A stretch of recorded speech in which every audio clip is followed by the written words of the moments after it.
Word up. Word up. It's your boy, DJ D. Y'all ready? Smack Talk, get down. Sunday. Word up. It's a little hot up in here. Private studios, baby. DJ D Private Studios in effect. We got the Smack Talk, get down. Smack Talk, get down, baby. Word up. Word up, word up, word up. Happy Sunday to y'all. Let me get my Zoom folks in. Let me get my Zoom folks in. Boom. Let me get my Zoom folks in. Yeah, let's get it. I gotta go ahead and let me see. Boom. Gotta make sure my Smack Talk Get Down crew is in the building. Give me one second. Smack Talk Get Down crew. Gotta get them in the building. Word up.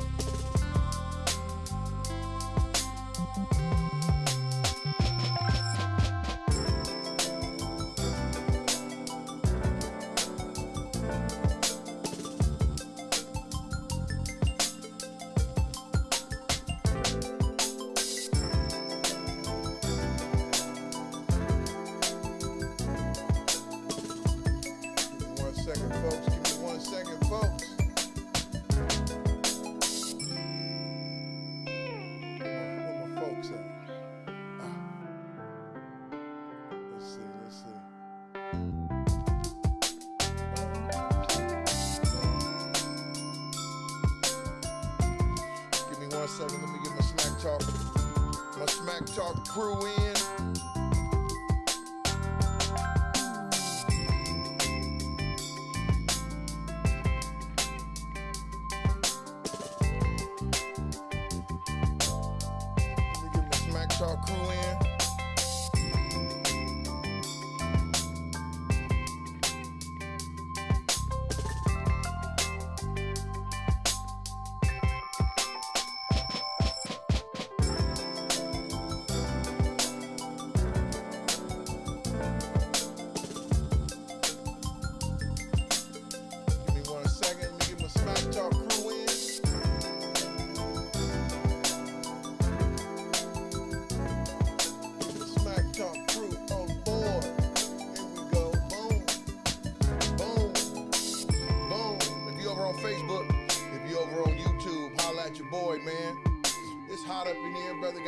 Sweat going.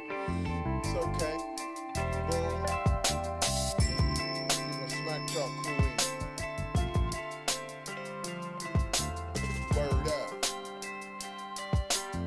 Get my Smack Talk crew in. Word up.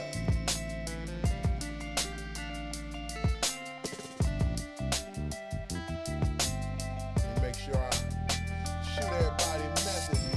I see my man Roy joining in. What's up, Roy? I see you in the building. Turn down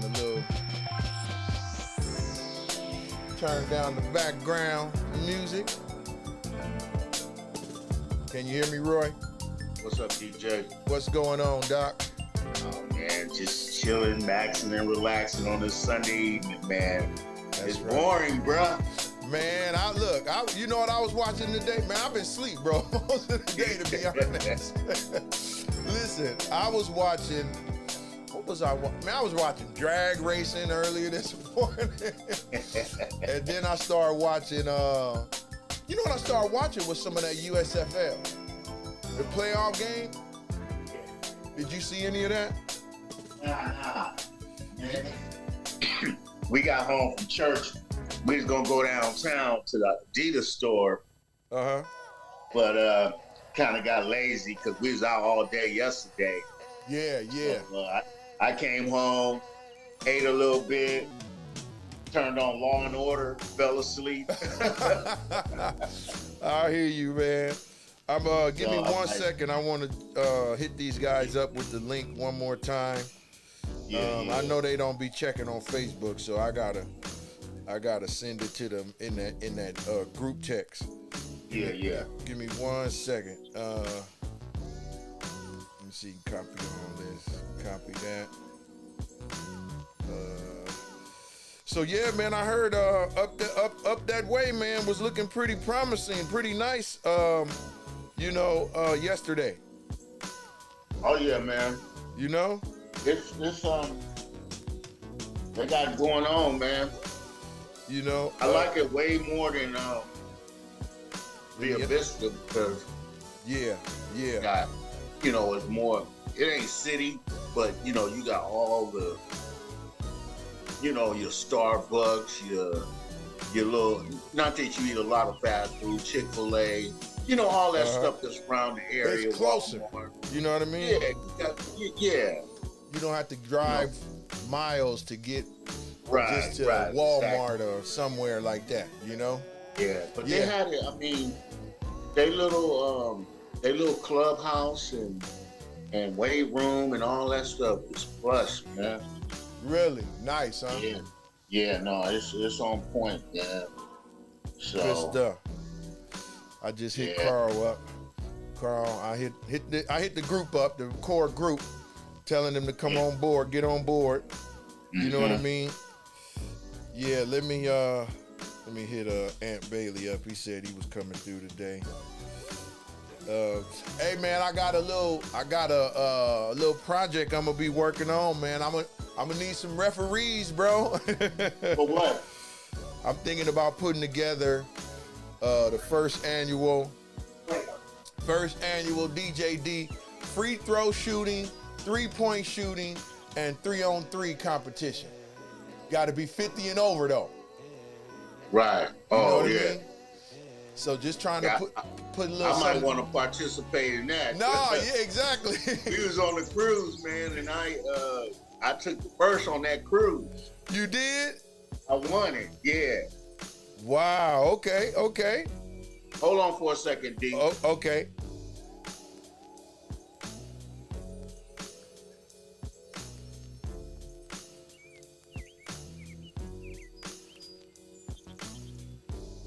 Word up if you're joining over there on Facebook. Throw something in the chat. We in the building. DJ D Smack Talk, get down. We got some trade talks we're gonna talk about in this NBA. NBA trades is looking real weird right now. Looking real weird. Let me see. Let me tell Dub to come on if he ain't doing nothing. I heard.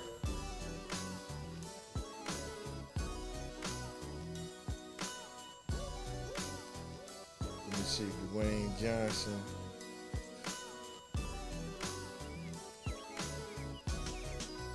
Dwayne Johnson got D Johnson. Oh, here go Vaughn checking in. Boom. Vaughn checking in. You get Ron Cook on in. Boom. What's up, V? I can't hear you. Hey, what's going on, man? What's going on with you, doctor? Let me unmute myself. Okay, I can hear you now. You loud and clear. You loud and clear, bro. How's your Sunday afternoon going, man?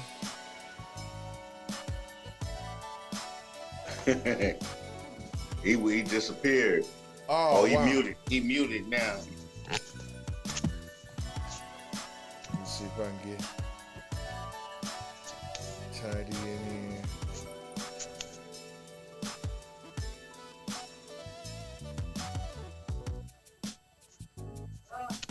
Yeah, here we go. Okay, we looking cool now. All right now. That was Mom's Vaughn? Tell Mom's the Minor family said hello, man.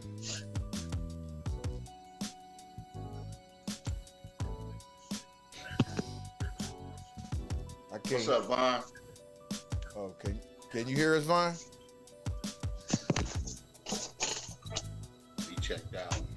Let me light us up on Facebook too.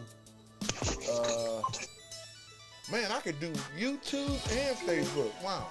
Let me light us up on Facebook. Boom. You should be getting a notification in a second. Yep, there it is. Boom. And we going live on Facebook too. I kind of like that, man. I gotta figure out a little something on how I could do it directly. You know. I gotta get that down. So I'm still kind of learning this whole get down. It's all good, man. On the connect to the Facebook. I mean, it's dope because when you do go on it, you know what I mean? It's oh, okay, boom, okay, boom. Facebook, okay. Let's see.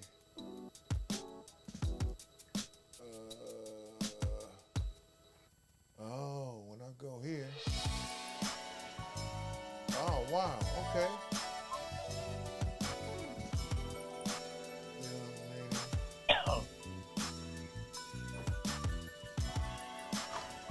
Yeah, we looking good.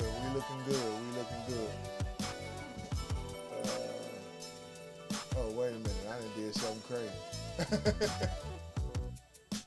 There it is. Boom. Okay, we straight. This is on Facebook right here. Yeah. What's up, Vaughn? Hey, what's going on, bro? How you doing, brother? Oh man, hanging on this Sunday, gloomy afternoon, evening. Man, hey, but like they say, man, it's still here. It's still here. Hey, I was telling D, man, this stuff is boring, man. We got to get some basketball, some football.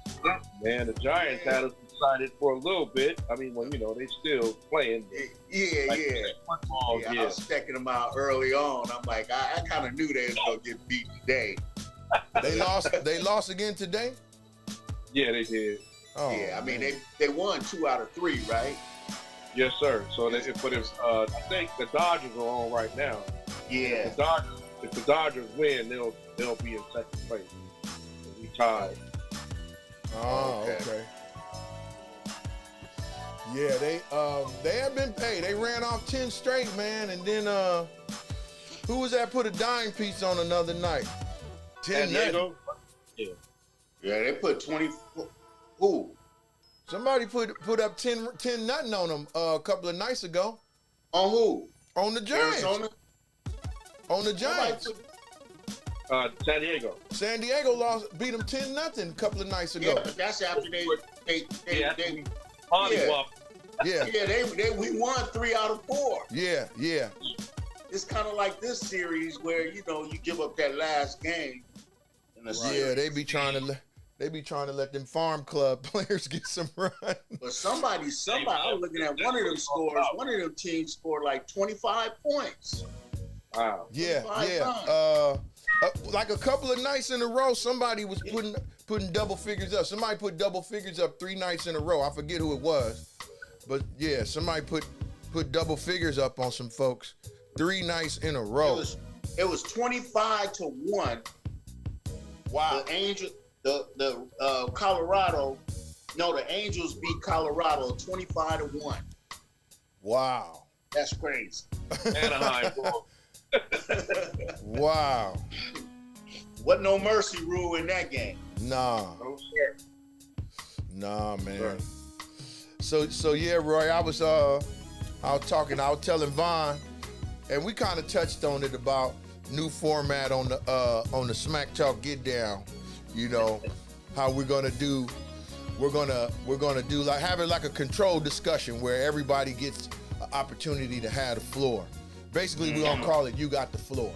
So whatever topic we on, we'll go ahead and say, we'll say, okay, Roy, you got the floor. And you can basically give your commentary, your thoughts, whatever, on whatever the subject is or whatever, right? You got 2 minutes. Oh, hold on. That's Don checking in. Hey, D, don't kill the vibe. You know how brothers like to talk over each other, man. Yeah. You're right. No, but that's how First Take them do it. I know they get out, they start talking, but they let everybody get their little, get their thing in. Yeah. Look. Look, this the creator. The creator just the creator of the control discussion. Not you, Don. Not you. Oh, when is it? Yep, I see him right there with the little funny ball head thing. Who, Ant? The little white looking dude right there. Tony. What's up? What's up, fam? Y'all don't need to know this first name. Y'all doing too much. What's cracking? What's going on? What's going on? What's going on? Lord have mercy. Look at What's Don, up? you got What's your up, swole Graham? on. What? You was in the weight room, Don? No, man. I'm outside, man. Club, Don? We ain't got no lights here, man. The lights went out. We had a storm come through here. About 2 Oh, hours ago. really? Hey, you look like he was hanging out with Lizzo. What? Excuse you? Hold on a minute. Hold on a minute. Let me fix this right now. You niggas ain't gonna do me like Get you that. hey, go get one of them lanterns out the shed in the back. You funny. Go get one of them lanterns in out the shed back there, man, so you can have a little You know light. what? I ain't telling you. Hey, Von. Dodgers lost 6-5 today. Oh, cool. Right on. Yeah. So then they go to third. Okay, so yeah. Hey, so Half game. Hey, Roy, my man Ronald Malone over on Facebook says, I see my man got the Niners gear. My late brother and my pops were diehard Niner fans. Much love. Week 1, y'all playing my Steelers. Should be a very good game. That's off Ronald Malone, man, over on Facebook. He hollering at you, Roy. Yeah. That's that first game of the season, man. You know, That's the first game, regular season, right? regular season. Okay. We was thinking about hitting that game up, but we usually do something. You know, we usually do Vegas or Reno the first week of football. Gotcha. So, you know, we opted for Minnesota instead. But Pittsburgh was right on the list. If they would have been week 2, we might have been there. Got you. Real quick, folks, welcome to the DJ D Smack Talk Get Down every Sunday, 7 p.m. That's right. Come on in, rep your squad, whether it's NFL, NBA, NHL, the major leagues, baby. Hey, whether we jumping rope, shooting dice, whatever, playing hopscotch, come on, rep your squad with your boy DJ D and the whole Smack Talk Get Down crew every Sunday, 7 p.m. Let's get it. Hey, check it out. Just a little off the subject, but I just want to give props to my boy, Jeremiah. This cat, you know, he bowling. He took up bowling. Uh-huh. This cat, he got a 299, a 290, and a 230 something in league. What? That's like he had like an A16 series. Yeah, That's man. hot. Hey, Yeah, big boys, ups, man. Hey, big ups to Jeremiah, man. Yeah, man. Cats, they like, man, this dude making a name of himself. When you do tournaments over in Vegas and Reno. Has he bowled at the South Point yet? Yeah, that's where we going there in September. Yeah, he's bowled there already. Okay. But he got another tournament up in I forgot the name of the where they going at Vegas in late September. But we go out there and check them out, support them and stuff. You know. Good stuff. Let me know, man. Well, you can know, only give hey, it partial props. You can't do 299 and be on it. Is it 300 or nothing, man? get out of here. Tone, man. 299. What's your bowling average, Tone? I knew it was gonna Take that start. out of here. Throw that in the toilet, boy. I mean, he hit strikes all the way through. Hey, Roy. And in that last one in the 12th frame, he left one pin up. Whose fault is that? Hey, you gotta have You know what, some Tone, cojones you've to been a get. hater. Hey, you know how hard it is to get 10 strikes in a row? Yeah, I know how hard it is to get a turkey. I know about bowling, but if you're gonna be a champ, you either go 300 or you don't do it. You don't do 299. Hey, Roy, remember, man, he's a bowling historian. Hey, That's all it is, a story. hey, not to mention, this cat only started bowling 2 years ago. Yeah. Hey, I knew Roy was gonna go all in. He was gonna read the whole book. Dude, I'm having fun with you, man. Don't get too. I know you are. What's up, Kevin Allen? What's up, Paris Hey, he was Carthern mad over at on himself 'cause Facebook? he didn't get You know, Join us I on would've been Zoom. hot. I'd have walked down there and knocked the pin down and said, put an asterisk next to my 300. That's You what got a 3, Tom? Huh? Oh, I thought you said you had got a 3. No, I said I would have told Jeremiah, look, I'm gonna knock this pin down. Y'all put an asterisk next to my 300. Cause I ain't about to do no 299. No, taking it back, D Minor can attest to this, even back in the day. Here's the thing about, when we talk about old school, growing up in the cuts, we delved into everything. Anything that was in the neighborhood, which is why I think we're so balanced, we did. Bowling, we ice skated. We went everywhere. They took us to everything that could be part of inner city. So if you tell a kid, you went ice skate? I'm like, yeah. You know how to bowl? Yeah. You know how to, yeah. We didn't, it was something that was a blend that got us balanced to do a little bit of everything and not just focus on one thing. One thing. You're right. Yeah. You're right. Hey, look, in junior high, man, I played at Potrero Hill, man. I played baseball, ran track, soccer. Here we go. Let me see. Baseball, track, soccer, and basketball. Yeah. And You basketball. didn't play football? They didn't You have play no football in football? junior high at the time. But we was playing PAL football yeah, at the time. we was in the parks tackling each other with nothing on. Well, we played PAL football. Yeah. You know what I mean? But we played For the Chargers and, regardless and of the our Rebels talent, and stuff. we had to compete in everything to find out who we were. Yeah. Everything. You're right, Tom, because I can remember, man, even if you didn't play PAL or wasn't going on, we had right there in front of us and play tackle football right there.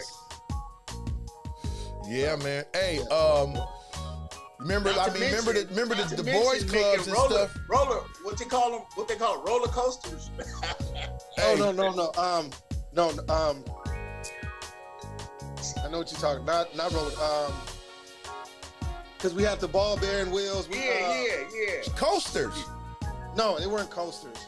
With the steel barbarian wheels? Yeah, but they weren't called roller. I forgot what they were called. We called them coasters. We rode them from Hilltop all the way down Hudson to 3rd Right, Street. but we had a name. We all made them. It was called something.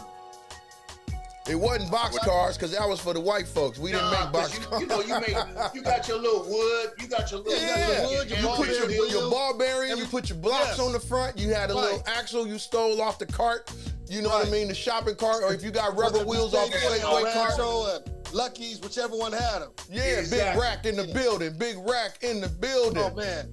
We got big rack in the building. Who else we got coming in here? Now, the statute of limitations is not up for stealing from Lucky's now.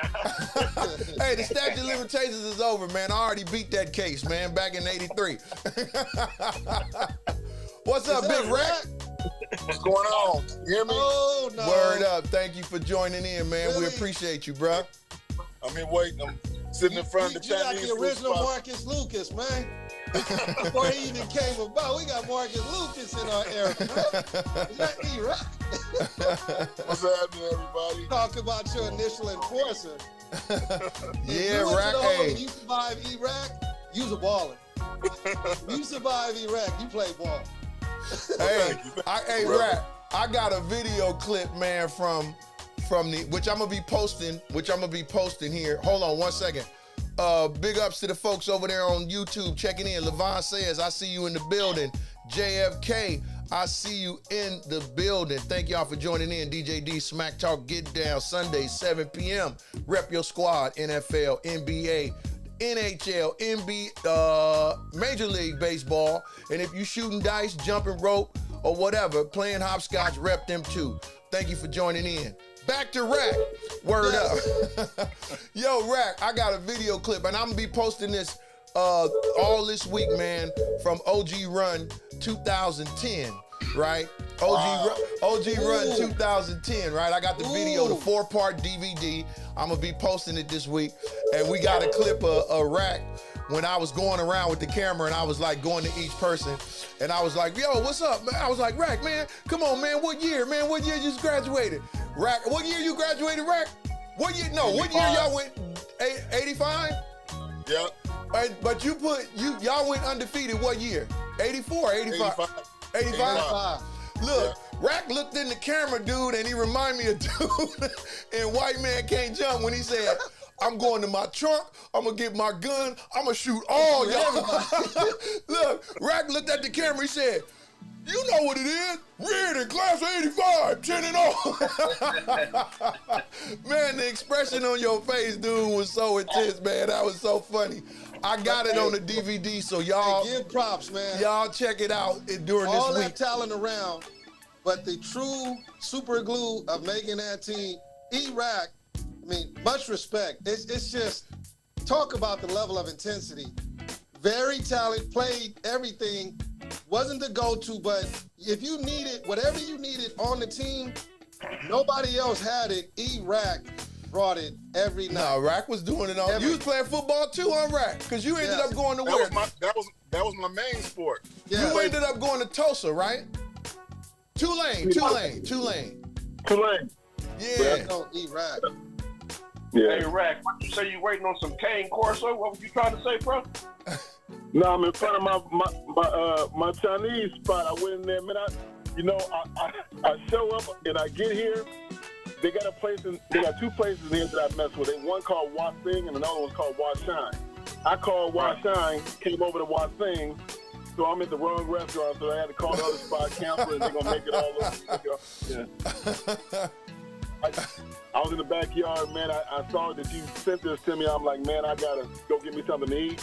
I'm gonna go back, join y'all in the backyard, man, smoke me a cigar and get back on. How long y'all gonna be on? Man, shoot. You got to about 10:30. We We was on it until almost 11 o'clock last week, huh, Roy? Yeah, No, it was on. It was on. yeah, Tone and D. Tony was D. on Hart, that. Derek O'Neal. Oh, Neil was on here? Yeah. Yeah. I messed with it. We had the same cigar lounge in Pittsburgh, the Hearth. Ah, okay. Yeah, so I see him all the time. You gotta come out, man, and smoke with us, bro. It's coming a through. nice thing, bro. For I'll sure. come through. Man, look, I invite all y'all. I'm a member there, man. I trust me. I will host y'all. You come out, man. I got you. Oh, most deaf. Okay, hey, shoot me the info, man, in my text me or something, man, or put it in the chat or something, man. You know, I will. we got When some I get home, cigar smokers on here. Yes, we do. When I get home, man, I do that. I'm about to go ahead and pick up my food before I end up biting my fingers off. Hey, right on, Rack. Oh, it's nice to see you. Appreciate you checking in with us, bro. I'm back on. I got to talk shit to Vaughn. I know that he know it's coming. Always, Here bro. we That's go. up. All right, man. I'll catch y'all in a minute. All right, man. Word up. Big ups to Keith Washington. My folks checking in over there on Facebook, man. I see you. Join us on Zoom. Join us on Zoom. I'm gonna put the link again on Facebook. Folks, you can join right in. Just click on the link, and it's automatically gonna get you right over to the Zoom. Come on, join us. Me and the whole Smack Talk Get Down crew. You know what I mean? Again, big ups to Levon Says, big up to JFK over on YouTube. Appreciate y'all. Why Vaughn look like he ready to go to sleep once he finished this little hookup, man? Why he Hey. always leaning, man? Because I'm laying down. Bro. He like he ready to go to sleep as soon as we done. Huh? Because I already ate, man. I'm lounging, bro. Like, yeah, but you got my neck killing me. I'm like, dang, you don't do that because I'm going to be nodding. I can't nod. I'm up, man. Andre Lewis, what's up over there on Facebook? Join us on Zoom, baby. Yes, sir. You know what? I found Man, something what's the out topic, yesterday. man, so you don't start sweating on the forehead, man. What you hollering about now, man? What's the topic, man? Oh, topic. Oh, first off, I was letting folks know that we gonna break out this format, man, on the Smack Talk Get Down, so everybody gets an opportunity to voice, talk about their opinion, whatever. Everybody will get 2 minutes, but we'll basically kind of go around the room. You know what I mean? That way, everybody get a chance to chime in. You know what I mean?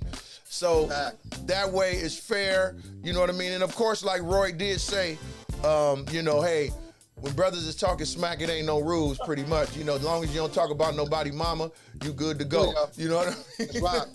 Everything unless else she played hoop. That's the only thing off limits, yeah. Unless she had a sweet jumper. Hey, she gonna get a trophy. Unless she had a dope jumper, you can't say nothing about mom. There it is. You know. That's what Rob Ford used to say when he used to hit that jumper on him and turn around. So he go in the bathroom. That's for your mama. Hey, Daryl Dawkins will talk about a fool mama too, man. You know. Yeah. Daryl Dawkins, man. Yeah. Yep, I found a way I can. Okay, now I can see my my chat on all platforms right here, so that's cool. Word up. So anyway, y'all, let me see. We got Andre Lewis checking in. Hold on, folks. Boom. Andre Lewis checking in. I see you, baby. I seen you. I just hit you. Man. I see you in the building, baby. Word up. Put your camera on, Andre, unless you're doing something you don't need no folks to see. You shouldn't be on Zoom. We don't want to catch you in a compromising position. Like on the toilet or something. You done had some gumbo earlier or something. What's up, Drew? Come off mute, baby. What's going on, man? How you doing, brother? Oh, I'm good, brother. How are you? Look, is that a Phoenix Suns shirt I see you got on? Really? From way back in the day, man. Okay. What, Amari Stoudemire? Yeah, that's from Amari days, man. Okay, yeah, you look young enough for that That's one. Steve Nash, when Steve Nash was playing, man. But now we got to stop talking. So You shared Shaq's MVP, really? Really? Yeah. You on that Steve Nash shared MVP with Shaq? 2 years in a row, right? No, just that 1 year. I That believe. 1 year? What was the other year that they had co-MVPs in the NBA? I know Steve got it 2 years in a row, but he shared one with Jack. I don't know the other one who had a co. Wasn't it 1 year with Barkley and somebody? I'm not No, sure. it could have been. He got it by himself.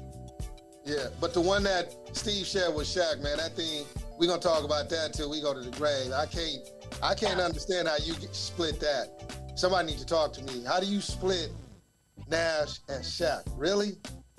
Yeah. Really? Yeah, that's crazy. You know, that's all about the skin you in, man. Yeah. And There you one go. thing, you know, it would have been an outrage if they would have just gave it to Nash. Hey, that's like a shrimp taco and a vegetarian taco. Really? Which one do you really want? Come on. Yeah. You know you ain't eating no vegan taco. You got shrimp pouring all out the taco. Ain't nobody gonna vote for no vegetarian taco.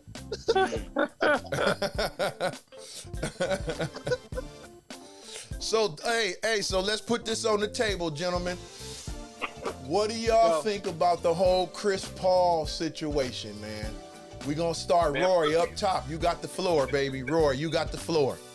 Ah, man, that you know, let me just say this right quick. And if you're not ready, when I give you you got the floor, you know what I mean? You could pass it to somebody. You could say, nah, I pass right now. Don, you got the floor. Vaughn, you got the floor, okay? So you just got an F on your test. Let's just try it. Let's just try it. You better be ready for your test.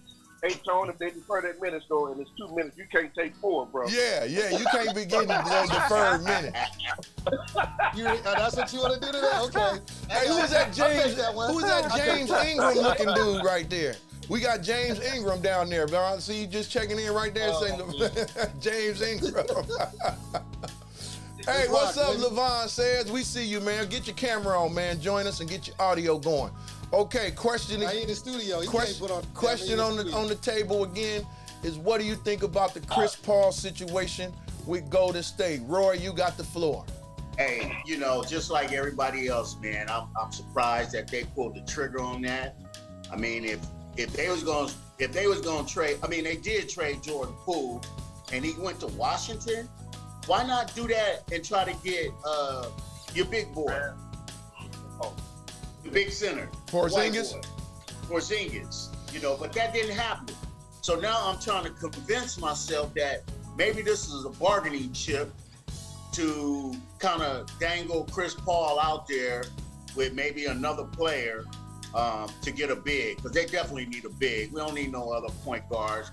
As you know, in the draft, they got another number one. They drafted, you know, another guard, and then they went after another big. I guess Dale Davis' son. But I don't know, man. I don't know what to think about that Chris Paul trade, man. I mean, some say, you know, that he should be on the second unit. Some say he won't. He a starter.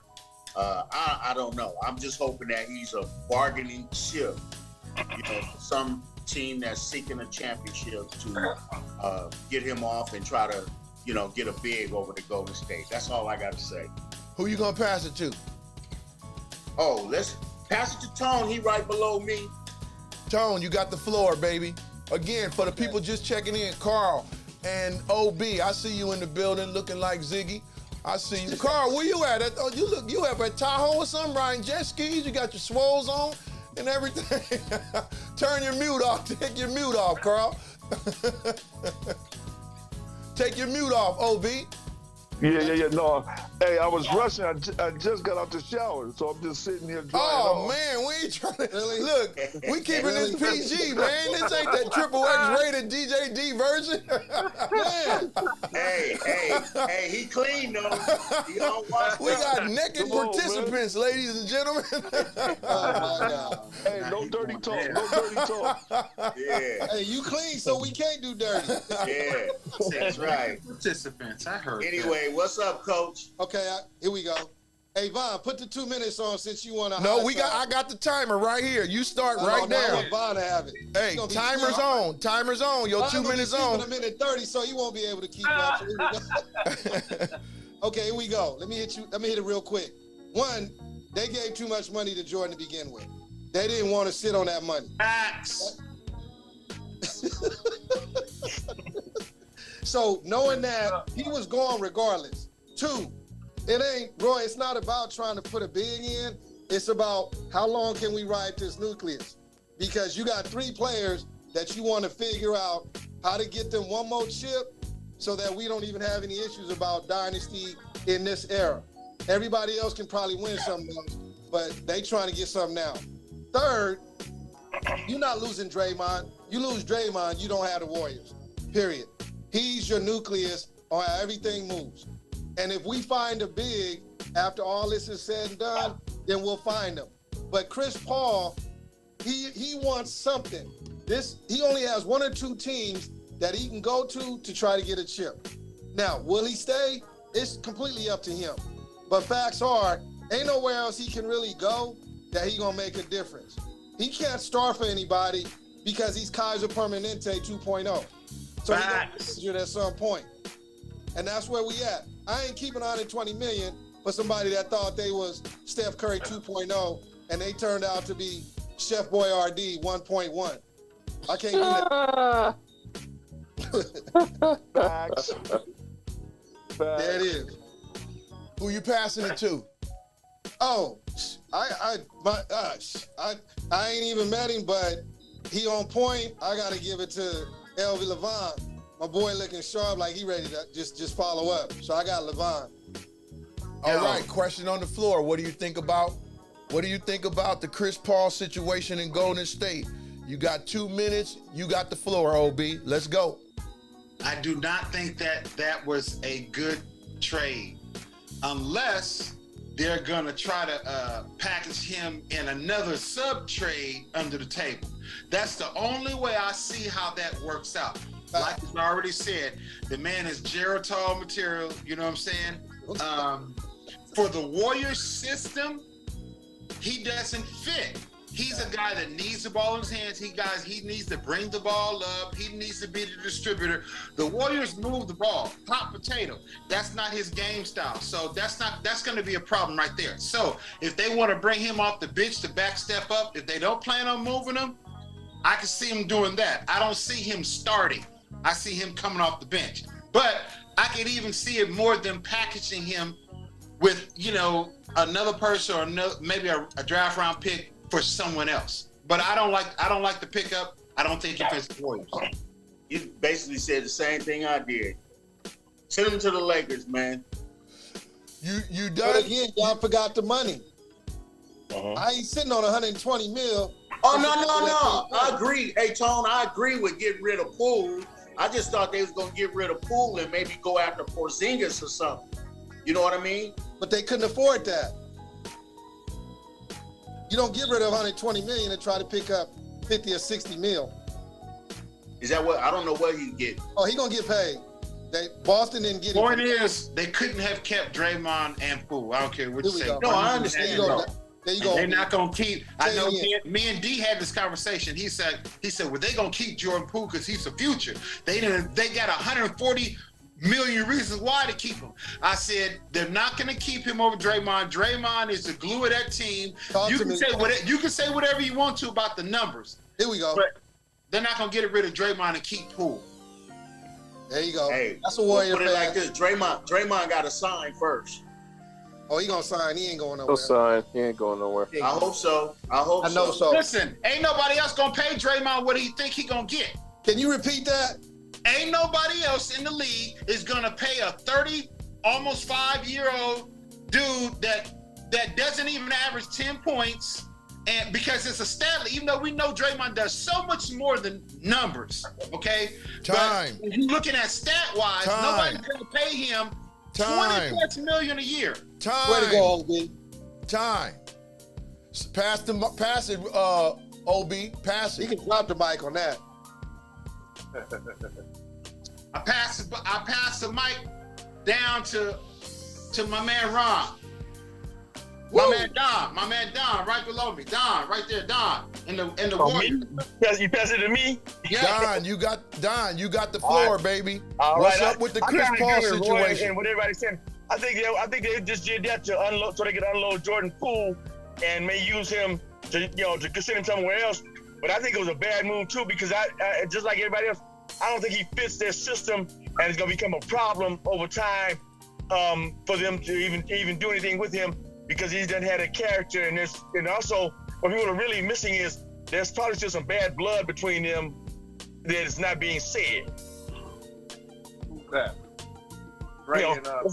There's some bad blood because of how they did. I was reading somewhere where when the Warriors beat them and they were in there celebrating, and they used some profane words about blank Chris Paul. So he may not have forgot about it. He hasn't said anything about it, but I can see some something going on with them if he stays. And that's it. Pass it. I'll pass it to my brother Vaughn. Right on. Yeah, I don't like, from a basketball perspective, like Tone said, as far as him slowing up the ball, compare and contrast him running gun and the ball movement, his style of play is not a good deal. He and Draymond in the same locker room ain't gonna work either, because that's gonna be two cats on one team that's gonna be giving the officials fit. And that's a lot of it. Chris has got a bad reputation around the league.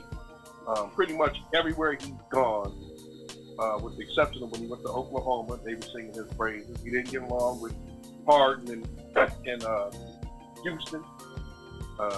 He and Blake ran into each other in LA. So I'm not really feeling that trade. Like you were saying, they got Clay coming down the line, signing next year. So they probably will package dudes, send them up to free up some more space for that. Because as they noted, financially they couldn't keep Dre and Jordan on that team for more than just basketball reasons. So had he punched him or not, it was going to have to figure it out. Go ahead, Carl. Carl, you got the floor. No, let Dre go, cause I'm gonna bring it home for all y'all, man. Yeah, you is. I'm gonna bring it home for all y'all, cause everybody touched on something, but I'm gonna bring it home. Go ahead, Dre. Can you go get dressed first? Hey, that's the coach. Hey, I got drawers on. I just ain't got no t-shirt. We don't want to know that. Nobody trying to know. Hey, that's the coach. He's gonna break it down. This dude standing in front of a MacBook Pro, buck naked, talking about Golden State. That's why he said, y'all go ahead first. You got to get dressed. Talking about Golden State, buck naked in front of a MacBook Pro.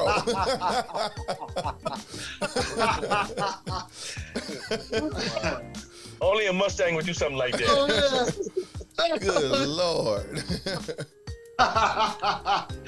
Come on, I'm putting on a t-shirt. Go ahead, Dre. What's Dre? Dre, you in, baby. You got the floor. Hey man, I would say I was surprised about them picking up Chris Paul. I wasn't surprised to see them let go of Jordan Poole because, when it comes down to money time of the year, you got to handle your business and you got to carry your weight. If you're not going to do that, they don't have room for you. So you have to go. I do think getting a player of Chris Paul's caliber, I know he's on the, downside of his career or whatnot, but I think when you make a move like that, you're sending a signal to the league that you're not done winning championships. And so I think they still want to win championships. Steph and Steve Kerr still want to win championships. And so that's what that means to me. Whether they keep him or not or package him up, I don't know. But it signals to me that Golden State is still a player in the West and they want to come out of the West with another chip before Steph or right into the sunset. Yes, with Chris Paul, you saying? Yeah. Eventually. He'd have to. I mean, I understand what you're saying about dominating the ball and all those things, but I think that Golden State is one team that gives him a realistic shot at winning a championship. So I think he'll do what he needs to do in order to make that happen, if he's smart, and I think he is. Thank you. Mm-hmm. Beautiful. So, Beautiful. Carl, since you want to go last, Carl, I think I'm going to go because you want to go last, right, Carl? Go ahead. Well, we don't want to hear nobody who hate the Warriors, but go ahead.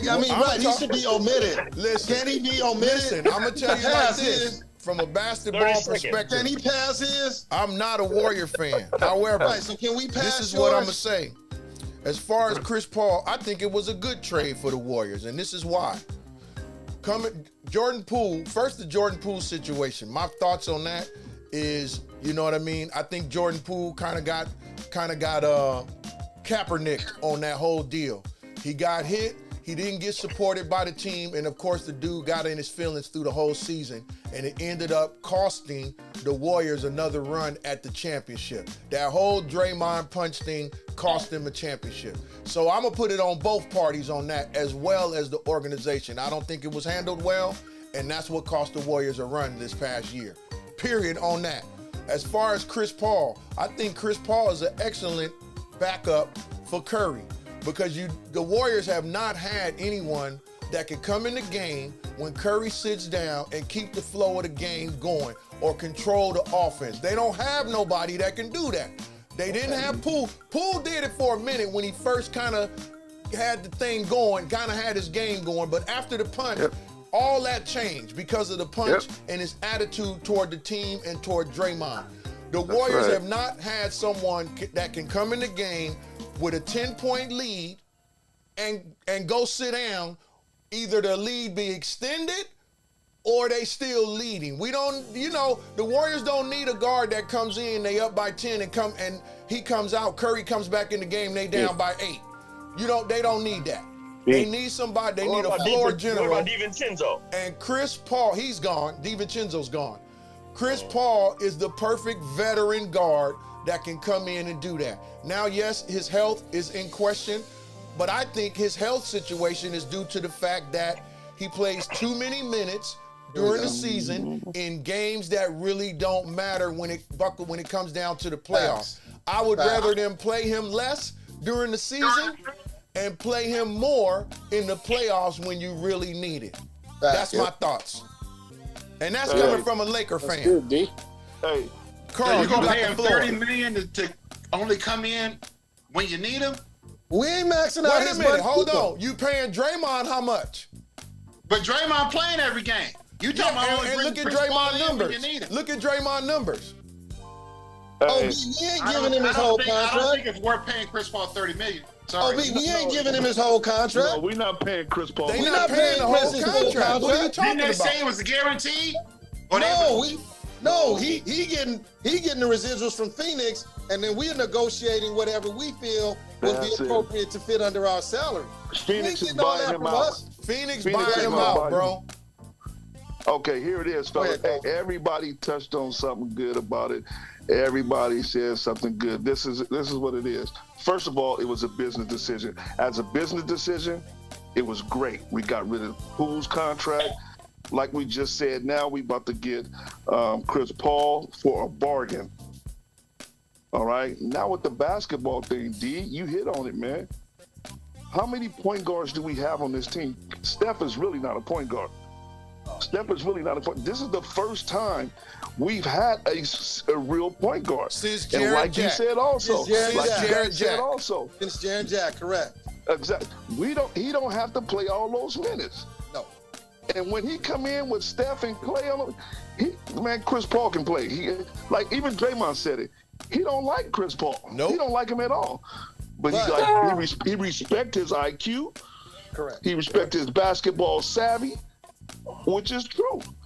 Dude is a veteran. We getting a veteran point guard. And like we say, he ain't got to play all those minutes, and that's why he was injured, because he had to play but he had 38 minutes and up. Come on, man. Really? 38 minutes and up. Listen, Chris Paul's IQ, basketball IQ, is higher than anybody on that team, as far as I'm concerned. He the top 5 in the NBA. Then the team. In the NBA, he top 5. Then anybody on that team, his basketball IQ is higher than anyone's. Hey, on, so the question is that enough to put you over the top? But you're not trying. No. Well, it's not enough. No. But it's a piece to it. We still, like you say, we still need that big. Don't get it wrong. Exactly. We in the West. We in the West. And whoever gets to the championship gonna have a big. There you go. Whether it's in the East. And then you got to understand, there's still free agency. Once all these contracts iron out and they tell us where the cap is, where we're at, and you're that veteran minimum, and you 6'9" or taller, and you want a ring or something to take you home, trust me, David West damn near played for free. Come on, Will. But he wanted that shit. Talk to him, Tom. Okay? That boy damn near played for free. But if we wouldn't have had him during that year, we wouldn't have continued.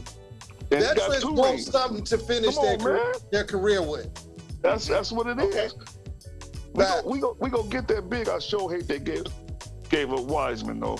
But the thing is, the Warriors, what they got to realize, we need an assistant coach. We still got to hire an assistant coach too. First of all, let's go get our defense back. Correct. We got to get our defense back and somebody that can coach a big, man. You know, our small ball is killing us now, man. I don't know. That's why everybody caught up. Everybody caught up. You know, you can't play no small ball. Your boy go where, you know, like Looney. Looney did good all season, but if we would have got to Denver, I'd have gave him that 100. I'd have gave him that 100. Look, hey, D, how much is Looney making? We saw he making like less than 8. If that. Looney makes 7.75. Come on, man. Looney ought to be paying Looney at least 18, 19 million a year. No, hell no. Hey, D. 18 million? He didn't play 2 years, full season, ain't miss a game. He didn't rebound it like crazy. Come on, blood. 18 million. Bonus check or Orlando. 18 million, bro. Money, man. 18 Look million. at his bag. Who else go pay Looney that money? Nobody. I don't think who else is he gonna play for? He's gonna be the kind of workhorse that he's been. Nobody. So the Warriors owe that man. They're gonna take Looney mess around and go to Denver and be a backup for doggone the Joker. Exactly. This is business. And for everybody that say Draymond wouldn't get no money from nobody else, you're wrong. The Lakers would take Draymond right now. They will.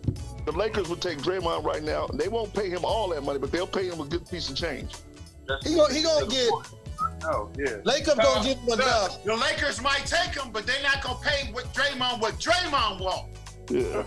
Nobody's gonna pay Draymond what Draymond wants. That's why he's gonna stay with the compromise. Draymond know he's not gonna get what he wants. He gonna compromise. He know Draymond will take around 60 over 3. 60, 65 over 3. He'll take that. I know he wasn't a pure point guard. Go to a contender. I'm sure he will. Sean Livingston was also that player.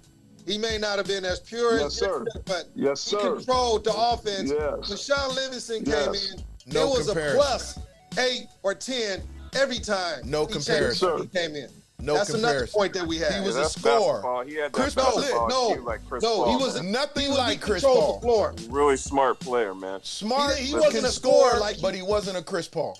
No, he wasn't a scorer. Well, he wasn't a Chris Paul, but his IQ was up there, though. Yeah. He wasn't a scorer, though, He was he wasn't a scorer. He was a distributor, and he scored where he needed. He didn't score where he felt he had to. He scored where he fit in. That's the difference. Yeah.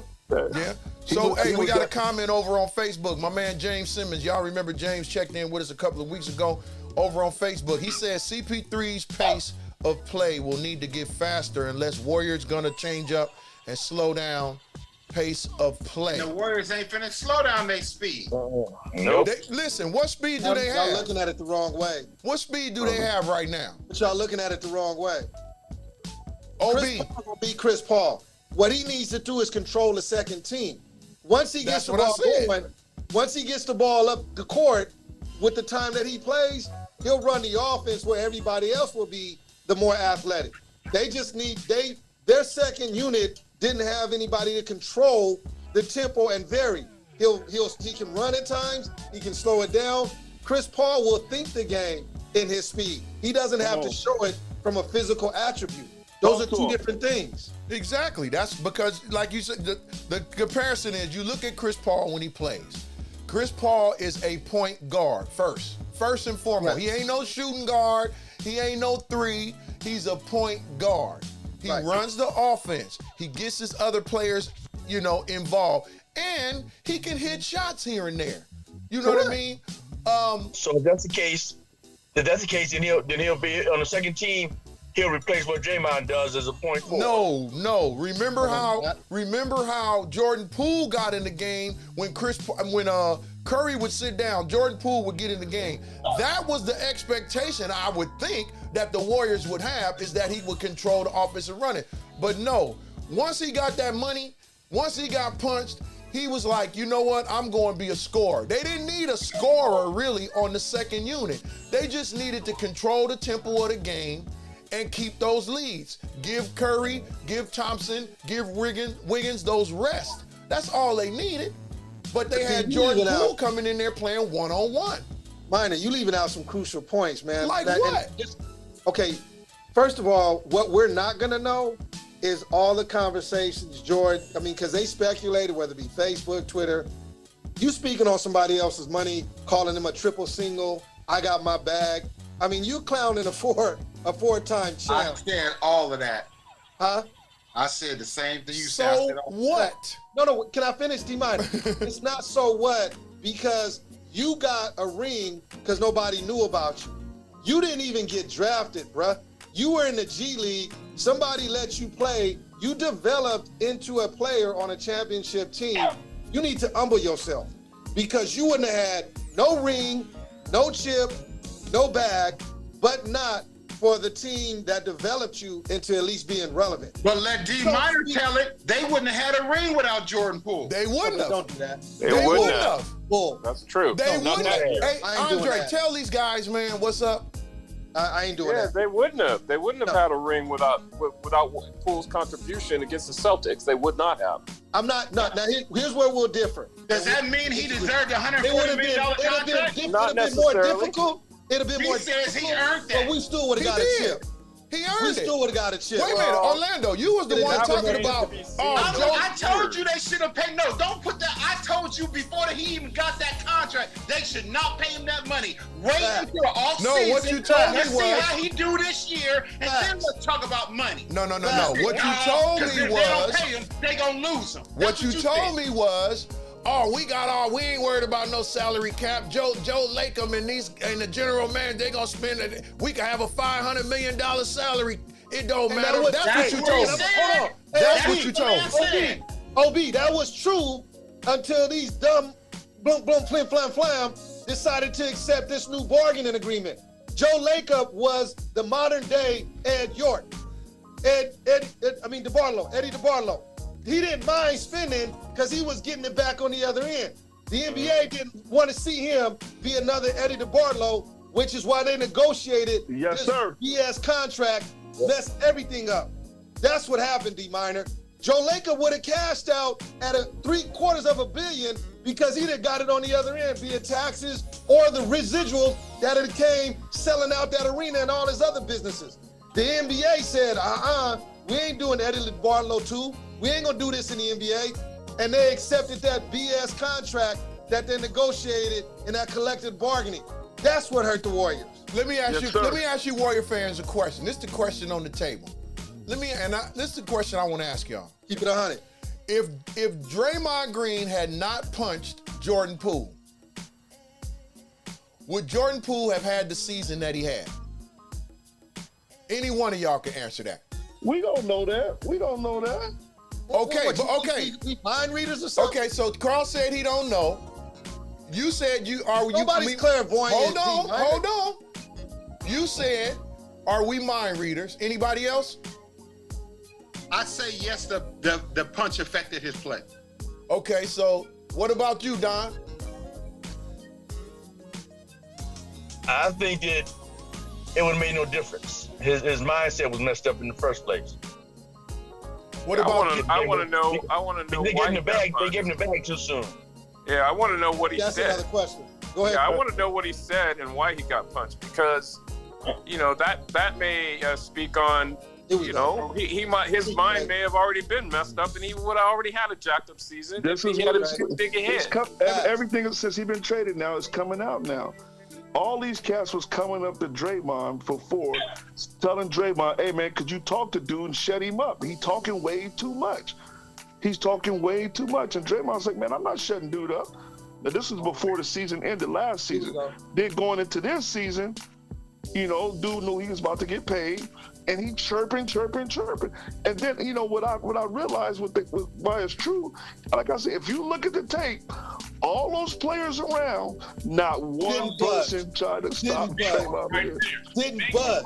Okay, so again, when he got hit, a la Colin Kaepernick, when he got hit and the whole situation went down, Now you the getting guy, fouled. no, I'm not, because the guy had no support from the organization, period. That's not true. Who supported this guy, man?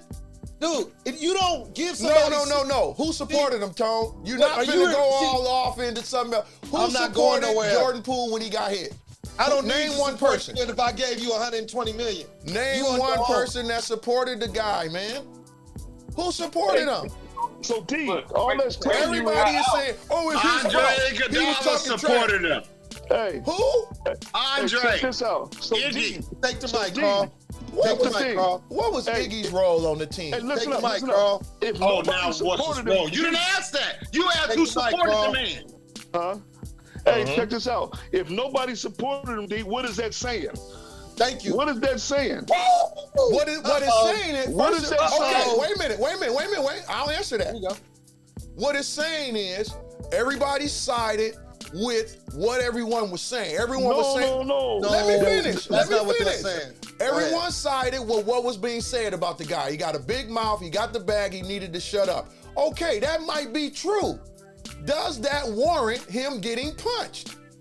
That wasn't the question. That wasn't the question. That wasn't the question. There you go I again. answered the question.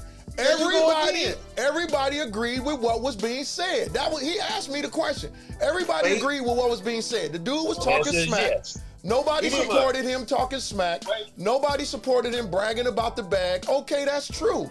But so if they didn't support him, okay, fine, because of that. But if he's on the team, does everybody just say, okay, we ain't screwing with the dude, whatever happens, happens? But see, now you bringing in supposition. You're No, I'm assuming not. Hey, yes, listen, you Tom, are. stop There you with go. all that, dude. Stop Okay. with all that There you psychobabble, go. There dude. you go. That's all psychobabble that you talking. We ain't in your classroom, bro. So stop all that nonsense, bro. You go talk to them kids like that. We talking grown men. We talking to grown men. You talk that stuff to them students, bro. We don't want to hear all that psychobabble nonsense. Hey, D, they treated dude like a teammate. Hey, just because they didn't rally and say, oh, Draymond was this and Draymond was that. No, they didn't have to do that. They didn't have to do that. They treated what should dude they like have a done, teammate. D? They treated treated dude him like a teammate. teammate? Yeah, they did. You acting like they ostracized this dude. No, they didn't. Exactly. They didn't ostracize Imani, him. you played basketball in the trenches like all of us. Somebody to clown. So him. you telling It's like, you dude, telling that's- we didn't play Go ahead. pro, Carl. I mean, we didn't play pro, Tone. We don't have to be do. wrong. We're You didn't assessing it play from where we practice. played. We We're didn't get assessing it from where paid. we played. We didn't get The paid. game didn't change just because We didn't get paid, and we didn't play on a pro level. But Okay, it's not we nothing played to do in the with that. hood. We played But in the look, hood. When you got a championship team, you gonna play with your players. If a brother gonna clown, like, dude, you gonna keep talking this ish, we gonna throw these things, fool. You need to shut up and play. And that's a conversation he got in practice. And he still kept talking. Think So about he it. said, hey, Dre, do what you got to do, bruh. I ain't tripping. That's what happened to him. Think about Okay, it. Think about okay, it. Think about it, Dwayne. Okay, so then after the D. punch, After the punch. how many different stories were there about the punch? So put yourself in this Wait, guy's so shoes. you going too deep. Can we go back to the question you asked before? Put yourself in his Way to go, shoes. OB. Because y'all wasn't talking all this stuff about pool when he was getting 30 a night. Y'all was talking about let's have a pool party. Hey, Don't can say we Y'all go that. back wasn't to talking your about previous trading the question? Don't say dude. y'all. Y'all were not talking about trading the guy when he was putting up 30. Y'all was talking Okay, about but let's hold have on. a You pool was party. asking if the You punch didn't was start justified. talking about trading the dude till he had a bad series in the No. finals. Wait, I hold wanted him on. traded when he got his Hold check. on. that- You wasn't that was talking not about the trading question, when he though. got punched? Who? Nobody was saying trade him when he got punched? I wasn't on your podcast. We were saying trade him when he couldn't play no defense. I was saying trade him. When was that, Carl? When was he couldn't play defense? Ever since he got there. Did he play defense in the finals last year? No. He didn't have to. He didn't play defense in the finals last year? He didn't have Play to. D. You never telling me played that dude defense. didn't get no steals for a couple of breakaway dunks and stuff You at don't think crucial just parts? defense really? can't go- Oh my goodness. In the You doing too finals much, last Biden. year, Here we go. you telling me that Jordan Poole did not Jordan get Poole. any steals in the finals? That's not what he's saying. That's not. Let me That's finish, that's not playing dude. Let me defense. finish. You That's said a the dude relevant didn't play question. defense. You know, D. You said the That's guy a didn't play relevant defense. question, man. You don't take one of these tests because he gonna try to fail you regardless. Listen, Yeah, bro. I Take D minus test. You You didn't gonna ask the question 3 different ways. They already That's knew his when- test. when- That's how he do. because When I Jordan didn't Poole answer. went I into didn't that give you the Boston answer that you series. wanted. I answered the question. No, that's but not it. I didn't give you that question. The answer You that didn't you get wanted. the answer you wanted. You know what I That's mean? it is. I You didn't gave get you the an answer you answer. wanted. That was the answer you to go. my question. That's it, Tom. Y'all wasn't saying didn't trade get the Jordan answer you Poole when he wanted. was getting 30 a That's night. it. It was like, let's have a pool party. You But, was one of okay. his main fans, OB, What was so I one- don't know what okay, you're talking let me about. ask you, D. What was the Warriors? What was one of the Warriors' strongest defensives last year when they won the chip? Their what was their strongest strongest defense? Huh? Their strongest The defense strongest part of their defense was their what? was the other dude that they traded. No, you're not listening. What was the Warriors' strongest part of their defense? And I'm gonna help you out. You It don't was have to their help me defense. out. You asked the question. You don't have to help me out. Okay, what was the I strongest seen part of their last year, defense? the strongest part of their defense last year was Yes. the kid, what's his name? Otto Looney. Porter Jr. Otto Porter Jr. playing No. defense. No, it Jordan, wasn't. No, it wasn't. Wasn't. Gary Can I help Payton. you? The strongest part of the Gary Warriors Payton defense. Jr. Gary Payton No. II. Can I finish? I'm trying The to strongest answer your part of their- question. You can't cut because me you- off I don't while I'm want you to answering. get an F. You I don't can't want you to answer. get an You F. can't cut me off while I'm answering the question. Or just go ahead and state what you want to state. Don't But ask see, me I'm no talking question. overall. It's not individually. Overall, Well, collectively, what's the answer to the question then, Tone? their offense. When Okay. they were running, when they got on offense and they would hurt other teams, they were able to get back on D. Other teams would either be exhausted or they couldn't deal with the offense that the Warriors ran. That's why their defense was exceptional, because they were playing, they made other teams play to their speed. They didn't have to play to the other team's speed, or they didn't have to worry about setting up because they piggybacked off of making other teams worry about when they was going to go on their That's a great three-point point, explosion. Tom. That's a great That's point. it. That was when their you score defense. buckets, you can set your defense up better when you score Fact. buckets rather than Okay, miss so shots. what happened this year to the Offense. defense then? The offense was off. What's that? The offense was off. The what offense happened was to- off? What happened to the defense this year was the coach of the year up in Sacramento. That's the main thing that happened to the defense. Fact. Dude was gone. Mike Brown was gone. The defense failed this year. That's And what then it is. Atkinson got exposed because he didn't have a partner to help him. put the Right. team Curry together. got tired. But wait a Curry- minute, hold on, Yeah, hold Curry on. got tired. Hold on. Go ahead. You Go ahead. said the best part of their defense was their offense. If Mike Brown left, that didn't affect the offense. Yes, it did, because he allowed. Here we go. His defensive scheme was part of their offense. Whenever they would run, he would know how to set up players to come in. He saw the indifference with the other teams. He knew the rotations. He knew which players needed time, needed to come in. He set all the rotations for their team, depending on who was where at what time. Mike Brown ran that. So he knew how to change up and put players in where they needed to be. hence their offense to their defense. Facts. What was the So biggest basically, difference in Mike Brown Sacramento was the this year? coach and Steve Kerr wasn't. I didn't say that. Then you go again. I'm asking. I ain't taking no more of your I didn't test. say you said it. I asked you a I'm question. trying to switch it up. Yeah, I still think that they had to indoctrinate a bunch of new players coming into that offense or defense, i.e. Gary Payton wasn't there, Otto Porter wasn't there.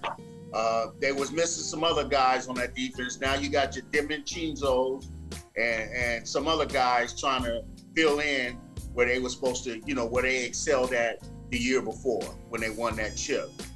Thus, that's what contributed to that slow start that they had, and it continued to be slow on that run. I mean, on the road. Not being able to win on the road. Yeah. Yeah. So what was the reason they couldn't win on the road? One point. When we were winning those chips, the thing about it, you come to the Warriors organization, you have to buy into your position. Every time they reconfigured the bench, they brought in players that bought in.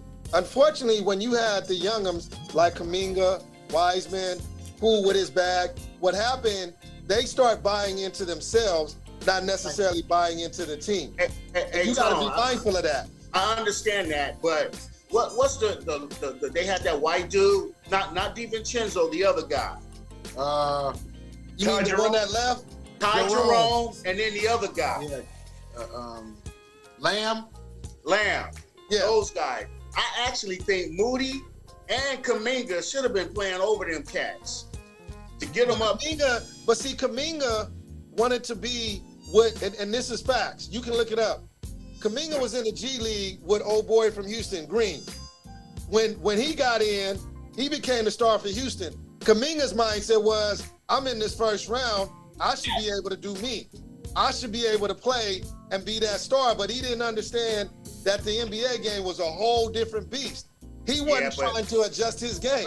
I understand that, Tone, but comparing Houston to Golden State, I know, but comparing Houston to Golden State is totally I'm not doing that. I said his partner. I know, but he came from that the G could have League been true. That could have been true if Kuminga went to Houston, because he's going to get the playing time. I.e., but he was still raw, Roy. He still has a lot to learn. It's a whole different game when you're in the NBA. No doubt. How is he supposed to learn it if you're sitting on the bench? He would have learned it if he would have went to How is he supposed to learn it if he get in the game and they go until his minuses are higher than anybody else coming off the bench? How you gonna keep trying to work with him if he's not gonna adjust and be better in practice so when he get in the game, he understand his role? Let me ask you this. Was his production better than Draymond Green's as far as being a threat on offense, where they had to actually go out and guard this dude? Was his offense better than Draymond Green's? Was he more of a threat on offense than Draymond Green? No. He wasn't? No. Kuminga had a lot of wide open threes where guys didn't even come out and guard him on the three-point. It doesn't even matter. I think Draymond, because he pushed the ball up court, he's setting up Curry, he's setting up Clay. Kuminga couldn't do that. Well, that's a loaded question because they're two different players. How is it loaded? They both play the same position. Kuminga can't do what Draymond does. Can Draymond do what Kuminga can do? Okay, No. here we go. What'd you say, OB? No. Okay, you hear that? You hear that, Tone? I heard him, but Okay. but it's not relevant. Why it's not? Because Kuminga is okay. Listen, this is the problem with the Golden No, State no. Warriors. They don't know how to pass the torch. They don't know how to give Okay, the hold young on, guys D. I'm the gonna use your opportunity. same argument against you. They don't give the I'ma young use guys the these arguments opportunity. against you. I'm Hold talking. on. I'm talking. Let's take Chris I'm Paul. Let him talking. finish, OB. I'm talking. Let me finish. Let me Go ahead, finish. D. Go ahead. The Warriors seem to have this problem. Look, LaRue Jackson says this. This is what he referring back to Poole. He said Poole's role with the Warriors steadily increased over the past few seasons, and he averaged 20.4 points, 4.5 assists, and 2.7 rebounds in 30 minutes per game last season, despite starting in just 47 of 82 games. He played all 82 games. Jordan Poole has averaged 14.5, 3.7 assists, and 2.6 rebounds in 35 games in the playoffs in his entire career. He's in his third season. What is the expectation? Because like I said, when he was playing well, it was let's have a pool party. After the punch, when the dude got kind of attitude and was all in his feelings and everything, then it was like trade the dude. You know what I mean? It was like trade the dude. That's all I'm saying. It was like you guys was all hoorahing about the dude when he was playing well, but then when he started having issues, it's like get rid of the dude. Draymond got issues too. He get kicked out of game, flagrant fouls, always in some controversial stuff, but you don't say that about him. Come on, the NBA is like Janet Jackson. What have you done for me lately? Hey, well, hey, if that's the case, you need to get rid of Draymond and Klay Thompson because neither one of them did jack bone in the finals last year. I mean, in the playoffs this past season. So neither one of them. You gonna get rid of Klay? Klay sound like you sucks. said we should have kept cool and got rid of Draymond. That's what it sounds like. No, I didn't say that. Why not keep them both? Well, Why not work it out? Why What not saying? work it out and keep them both? Why not do that? Hey, the pool party got to end at some time. Come on. Well, man. what about Draymond?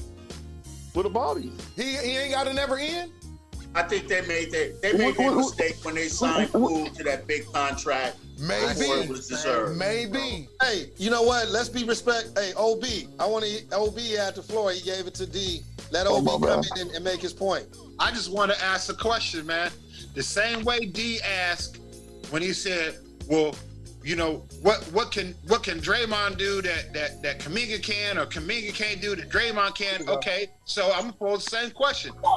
What can Chris Paul do that Steph can't? He can run up. Listen, two different players. Oh my God. Okay, bro. All right. Two different players. I got you, OB. All right. I got you, OB. I don't even have time, bro. Okay, you asked the question. Were you finished with your question or not? You said what could... Oh, so whether I was finished or not, but you gonna cut me off, but you want me to wait for you to finish, though, right?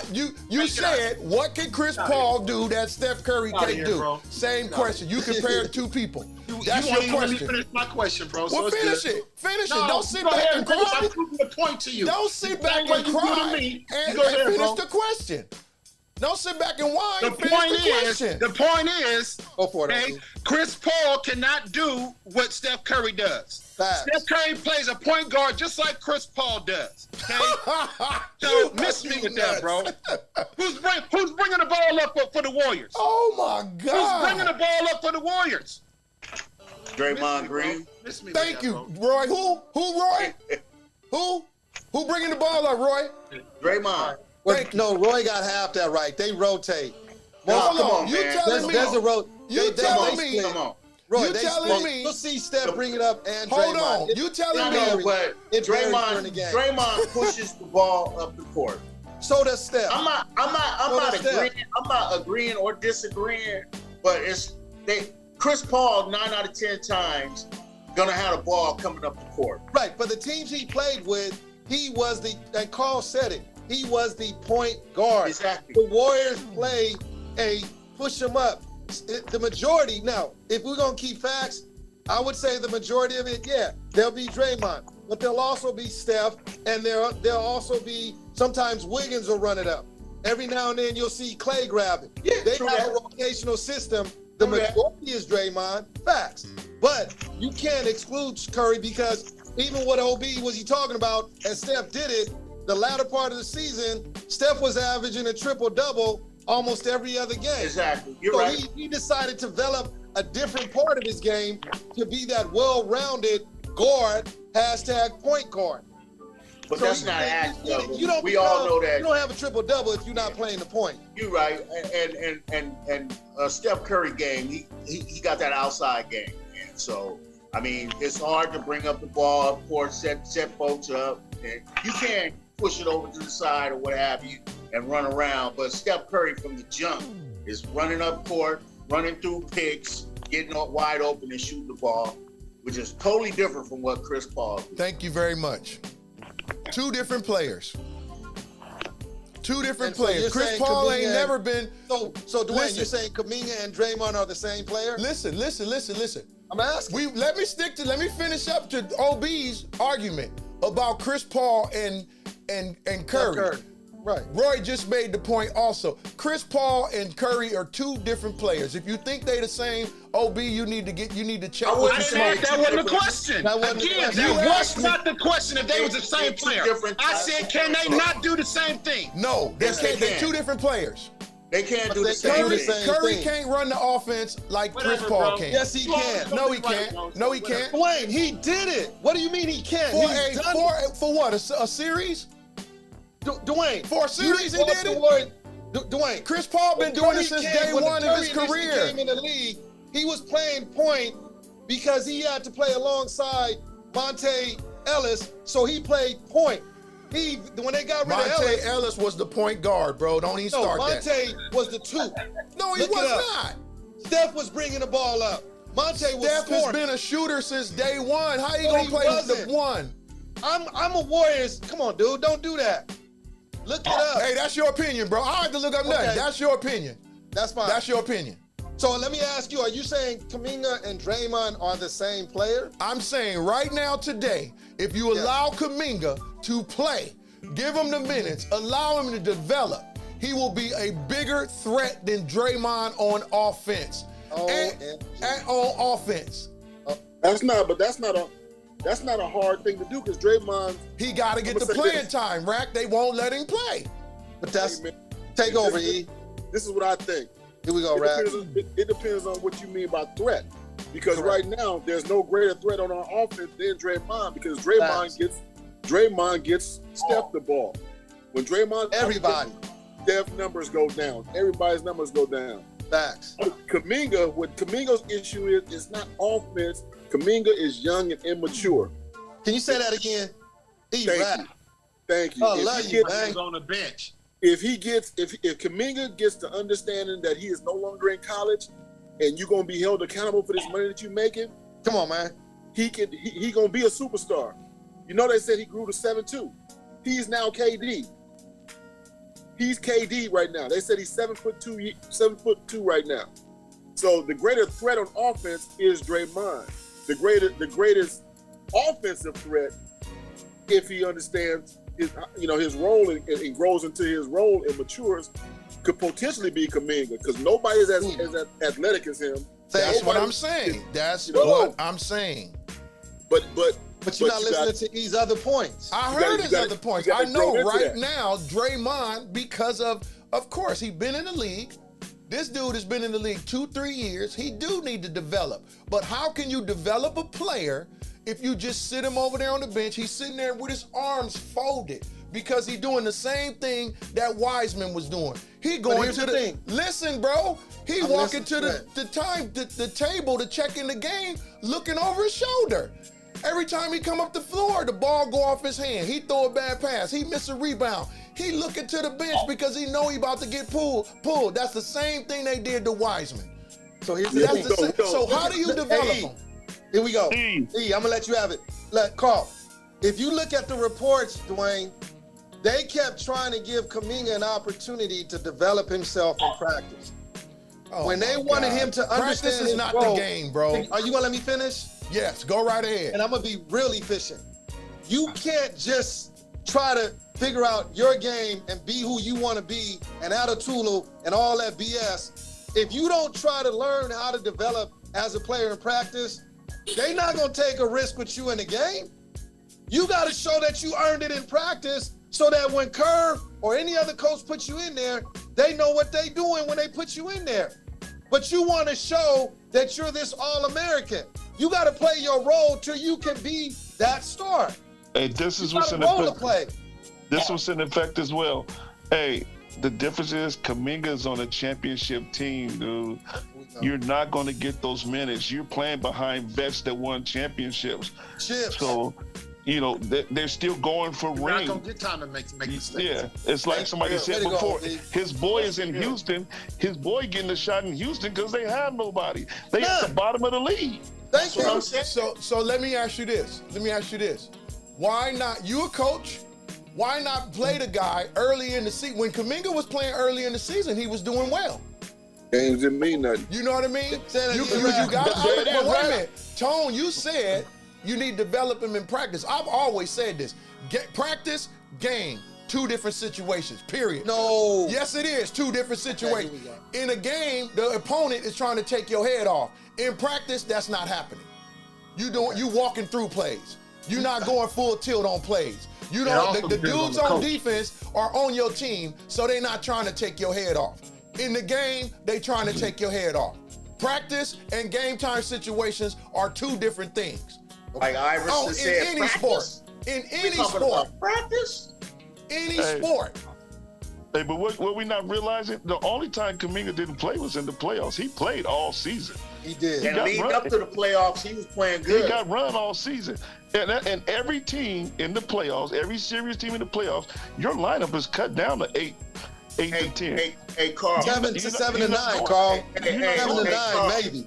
Hey, Carl, I think that when Wiggins was out, Kuminga was, he was able to get a lot of minutes. And he was playing. Once Wiggins came back, his minutes went down. And he really, he got into his own self. So that, I don't know. You just have to wait his turn. Kuminga's in a beautiful spot, man. Somebody need to talk to him and let him know, dude, you are the future. Just relax. Look at Moody. Moody wasn't complaining. Moody has a lot of experience in the G League, man. He got a lot of experience in the G League. So Kuminga didn't play in the G League? Not as long as Moody. Are you serious? I'm 100% serious. Go look it up. Kuminga played the whole season in the G League. Go look at Moody's career in the G League and look at Kuminga's. Mr. Moody played Historian. the whole year in the G League. Mr. Historian, go look it up. Kuminga played the whole year in the G League. How many years did Moody play in the G League? How many years did Moody play in the G League, and how many minutes was Moody playing in the G League? The question is, did Kuminga play in the G League? Yes. Did he get minutes? Yes. Did he play as much as Moody? No. Okay, so now we're going to do comparison. Did he play as much as... You just did a comparison. What's the difference? I'm saying he played in the G League. Did he play as much as Moody? I don't know the minutes between the two. Well, you the historian. You should know. Okay, you really want to go there? You damn right. That's what you call yourself. When I put these dictionary words in, don't look on your phone. Listen, hey, listen. Listen. Can't have both. If I told you, this the smack talk get down. This ain't your classroom, bro. Ain't no desk up in here. Ain't no textbooks. This is the real. This is real. Look, this is real. I love my brothers, man. I love y'all. This is real. This ain't the classroom. You talking about the G League, and you talking about the length of time in the G League. The length of time in the G League depends on the development of the player. So if Kuminga was down there longer, that means Kuminga needed to be down there longer. Or vice versa. No. Moody been in the G League longer than Kuminga is what I'm saying. That's what I'm saying. So Hey, so check this out. So you telling me like baseball.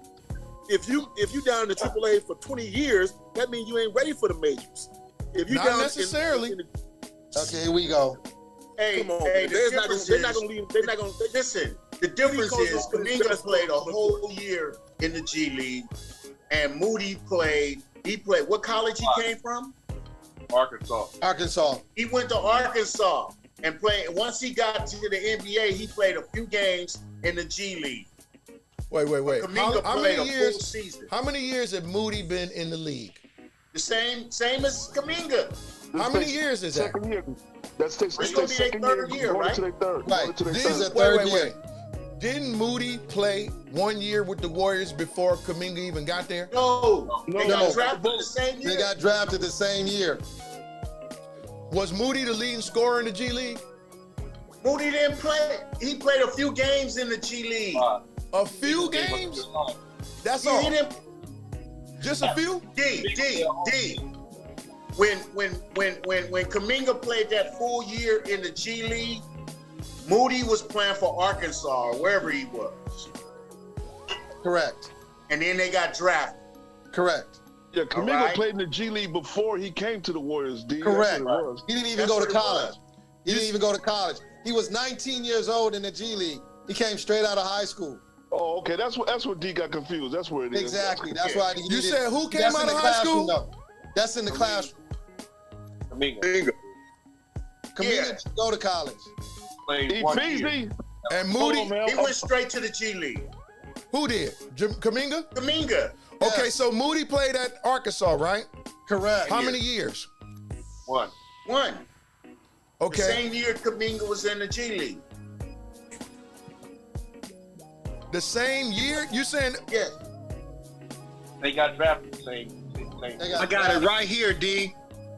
Moody played for Arkansas Yep. the 2020 to 2021 season. Yep. The same year that Kaminga played for the G League Ignite. The Okay. 2020 to 2021 season. Correct. Come on, E40. Okay. So when Moody went to the G League, how many games did he play? How long did Moody stay in the G League? Well, they He was brought in him the up and NBA. down. It varied. Whether he was in college, I'm talking about how long did Moody play when he went? How many Moody was years or how split many between games the G League or and the season? Warriors. As he was a rookie, he would play some. You said what, Tom?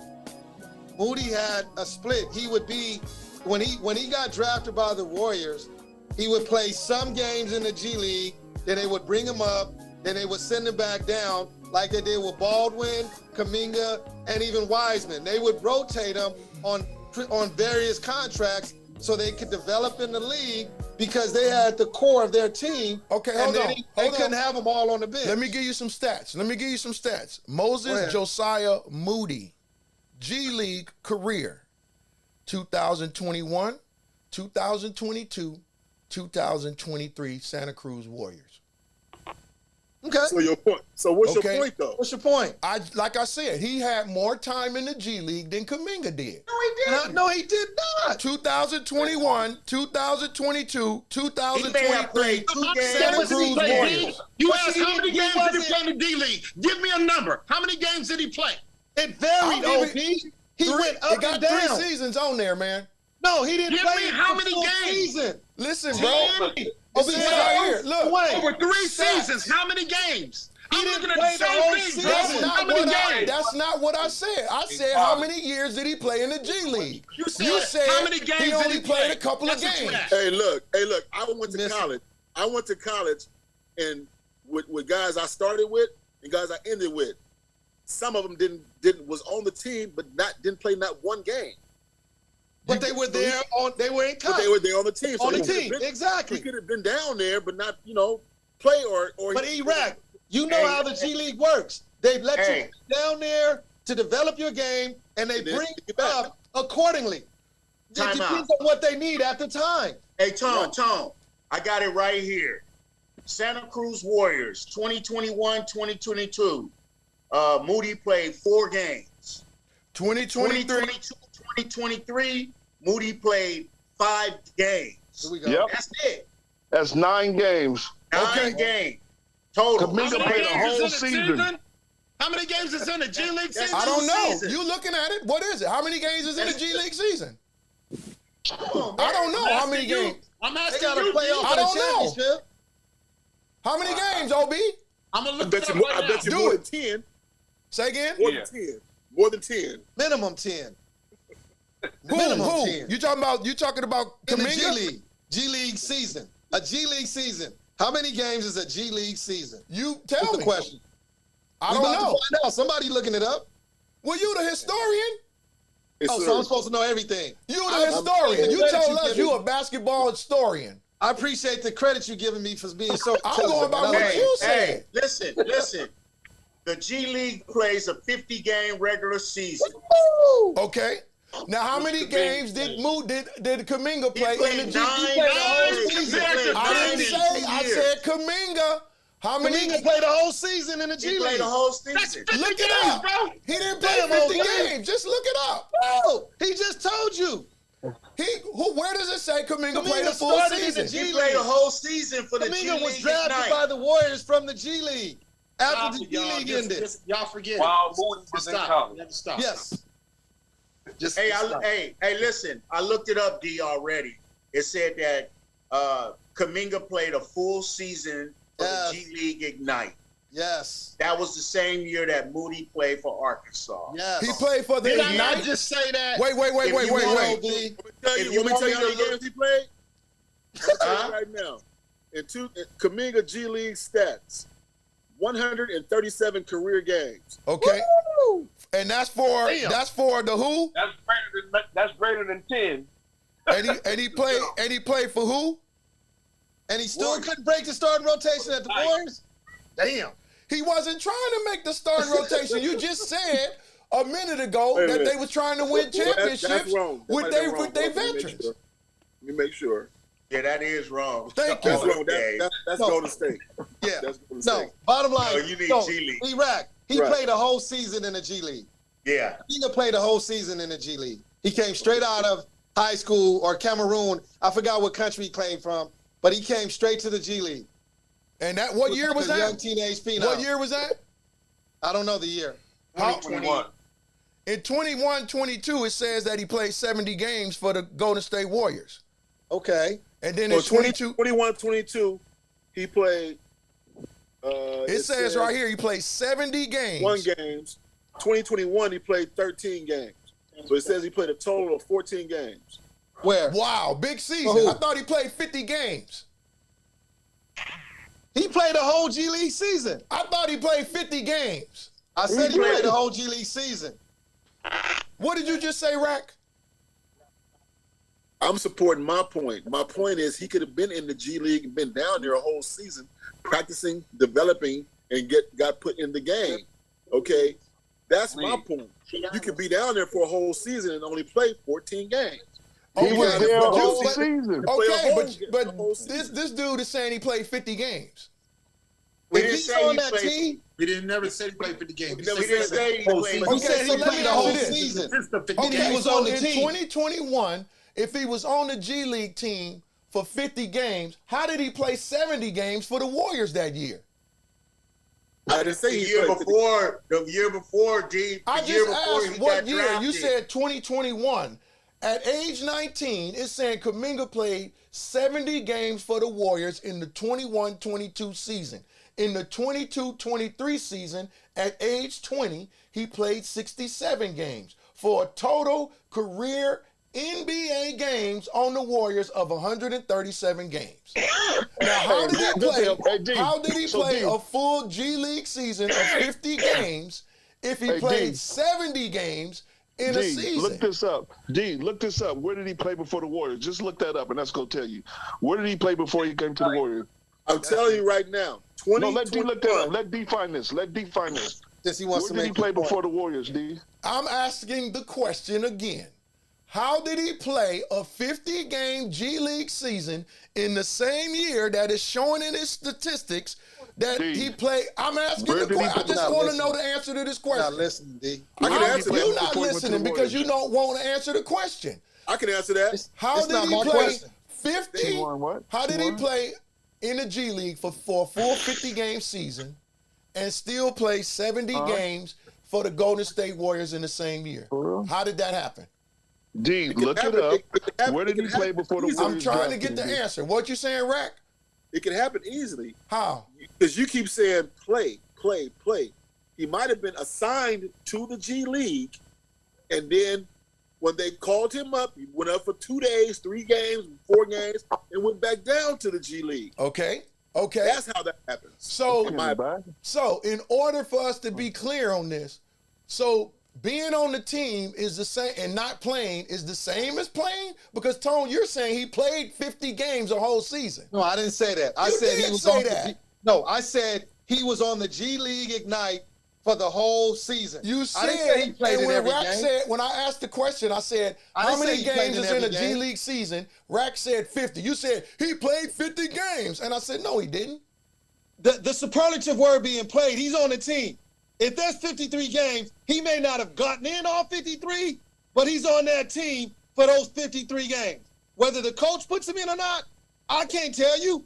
He's on that season. How many players on NBA teams for 82 games are you going to say they played 82 games and they're the 16th man on the bench? Well, Here we 2021, go. 2021, That's my 22, question. 2021, he played 70 games in the NBA. He averaged 16 minutes a game. He When did he get drafted? What year did he get drafted? You the guru? No, you got it You in front of you. You know how to I'm read. telling you, he averaged 9 points his first season. He averaged 9 points last year. He played So in 7. 2021, you said he played 70 games with the Warriors. He That's what also played 13 games with the G League that same year. Okay. Okay. Y'all said he played the next year. Y'all said he played 50. We said the season consists of 50 games, bro. And Tone said, you said he played the whole season. He played the whole season in the G League. And he also played 13 games for the G League. I got you, OB. Listen, Dwayne, you was you're up not there gonna running change your the mouth, narrative. talk about he played 50 games, and that's more than 9 games. Vaughn said I'm the telling same you thing. this. Before the Warriors drafted Kuminga, he was on the G League Ignite team for that whole season. Facts. There's no gray there. He was on that team. Whether he got in that whole season or not, I can't tell you. Ridiculous. He was on that team prior to being drafted. Todd, I'm going to play it back for you. I'm going to clip it up. I'm going to put it on the YouTube tonight. When you said the dude played 50 games, you want to put some money on it? I did not say he played 50 games. You want to put some money on it? Here you go. You want to put some money on it that you didn't say that? No, he didn't say. I said a G League season. Tone I said a G he League played season all was 50 games. He's supposed to have more experience. Nah, see, now you trying to be. Do you want to bet some money on it, and I'll play it back for you? Now you're doing with semantics. He was on the G League the year before he got drafted. We ain't talking about then. We said 2022. You were comparing Moody to Kuminga. I'm gonna give you the receipts. I'm gonna give you the receipts later on. I'm gonna clip it up for you. I'm gonna give you the receipts. You want to put some money on it? You didn't specify no year, bro. I said 21, 22. I'm gonna play it back. You want to put some money on it too? He said, how many games had he played? Do y'all want to put money on it? You said Kuminga. We said Kuminga has played more games than Moody. I don't care whether it's 2 games more than Moody. You want to put on more games than Moody, bro. Period. Put your money on that. You said he played 50 games. He played more games than Moody, bro. Put your money. You said he played 50 games. See, now you don't want to hear that, though. Now I heard what you said. What you don't want to hear is put some money on it. He played more games than Moody, bro. Period. Put some money on it. He didn't play 50. Go somewhere with that, bro. Always changing the narrative. You're trying to change the subject, bro. You ain't getting away with that tonight. You ain't getting away with it tonight. Time out. Hey, guys. Put your money on what you said. I bet you don't do that. I think time out. Let me tell you. Let me clear something up. It's a difference from the G League and the Ignite. And this no. It's a difference from playing in the G League and a difference from playing for the Santa Cruz Warriors. Thank you. Which is their affiliate. Thank you. Okay. What's his name played for the G League? He played for the G League. Moody did not play for the G League. Facts. He played for the Santa Cruz Warriors. Facts. Who are in the G League. Huh? Who are in the G League. Who said that? Right. Correct. And Kuminga did play for the Santa Cruz Warriors in 2022, and then he played 1 game. Yeah, that's what I'm trying to clear up. Who said he didn't? Who said he didn't? I'm just making that known that not only did he play for the G League, but he also, too, did play for the Santa Cruz Warriors, unlike Moody, who only played for the Warriors, Santa Cruz Warriors. What are you talking about, dude? Nothing, bro. What are you talking about? I ain't talking about nothing, bro. I ain't talking about nothing. What you said don't make no sense. Basically, he's saying that Kuminga played a full season for the G League Ignite, right? Prior to being drafted by the Warriors. That's my point. Now, when the Warriors drafted Kuminga and Moody, they both played in the G League for the Santa Cruz Warriors. And what year was that? 2020, 2021. Again. 21, 22. Again. OB and Tone, this directed at both of y'all. I'm gonna play this back. I'm gonna clip it up tonight, and I'm gonna play it back for both of y'all on what y'all said about how many games Kuminga played. If he played more than Moody, okay. But you said, Tone, out your own mouth when Rack said, yeah, he played a whole season. He played 50 games. That's exactly what you said. I will stop that. But can I elaborate? No, you can't elaborate because you said you didn't say it. Because you said you didn't say it. You said you didn't say it. Because you're playing on the word play. See, you think somebody's ignorant. I'm not ignorant. Here's the thing. The word played varies. It's vague. Now you Played finna doesn't- give me the many definitions of play. Are you gonna let me finish? Right? If you're on a team, if you're on that team for that season, because your argument was, and here's where you don't want to own up to it. You said that Moody played more games than Kuminga. That's what you said. And so you won't hold on to that. Go on and take a sip. The point being, Kuminga was a whole year in the G League for the G League Ignite. Playing 53 games doesn't mean he got in all 53 games and played. Playing 53 games means he was part of that team for a whole season. Where he got in or not, I didn't stamp that. I didn't validate that. But he was on that team for the whole year. That's the point I'm making. And I'm going to play it back for you. You do I'm that. going to play your own words back for you. You can do that. Now But see, stand you on take this. the word played Hey, out of listen, context. let me tell you like this. You're taking the word played out of context. Okay, no, I'm not. I said the same That's exact exactly what word. you're doing. I said the same exact word that you said. Now, if you're gonna stand on what you said, I'm telling you this. Let's put a wager on what you said. So when I play it back, because you're playing with I the know word you ain't. play. I know. Because No, you're I just playing want with to the play word back play. exactly what you said. You're playing with the word play. No, I'm not. Yes, you are. How? Because you're trying to point out that I'm saying that he played, meaning he got on the court all 53 games. I'm not saying that. I never said that. You did. But then what do you mean by the word play then? Being on the team or in the game? What I said from the beginning, we were comparing the experience in the G, who had the most experience in the league. And then we start talking about the G League. Here we go. Now, do you want to put some money on what you said? Let E-Rack speak? Let E-Rack speak. Now be careful because you using words like experience. Here we go. Experience that was what I said at first. Can I elaborate? Go right ahead. You use the word experience in the G League. Experience in the G League encompasses all aspects of the G League, meaning practice and game. Thank you. So okay. A whole season of G League is experience. And so, what's the boy name for Miami that was hurt in the playoffs? Didn't play. Hero. Hero. Hero. Tyler Hero. Hero. Who he play for? Who does he play for now?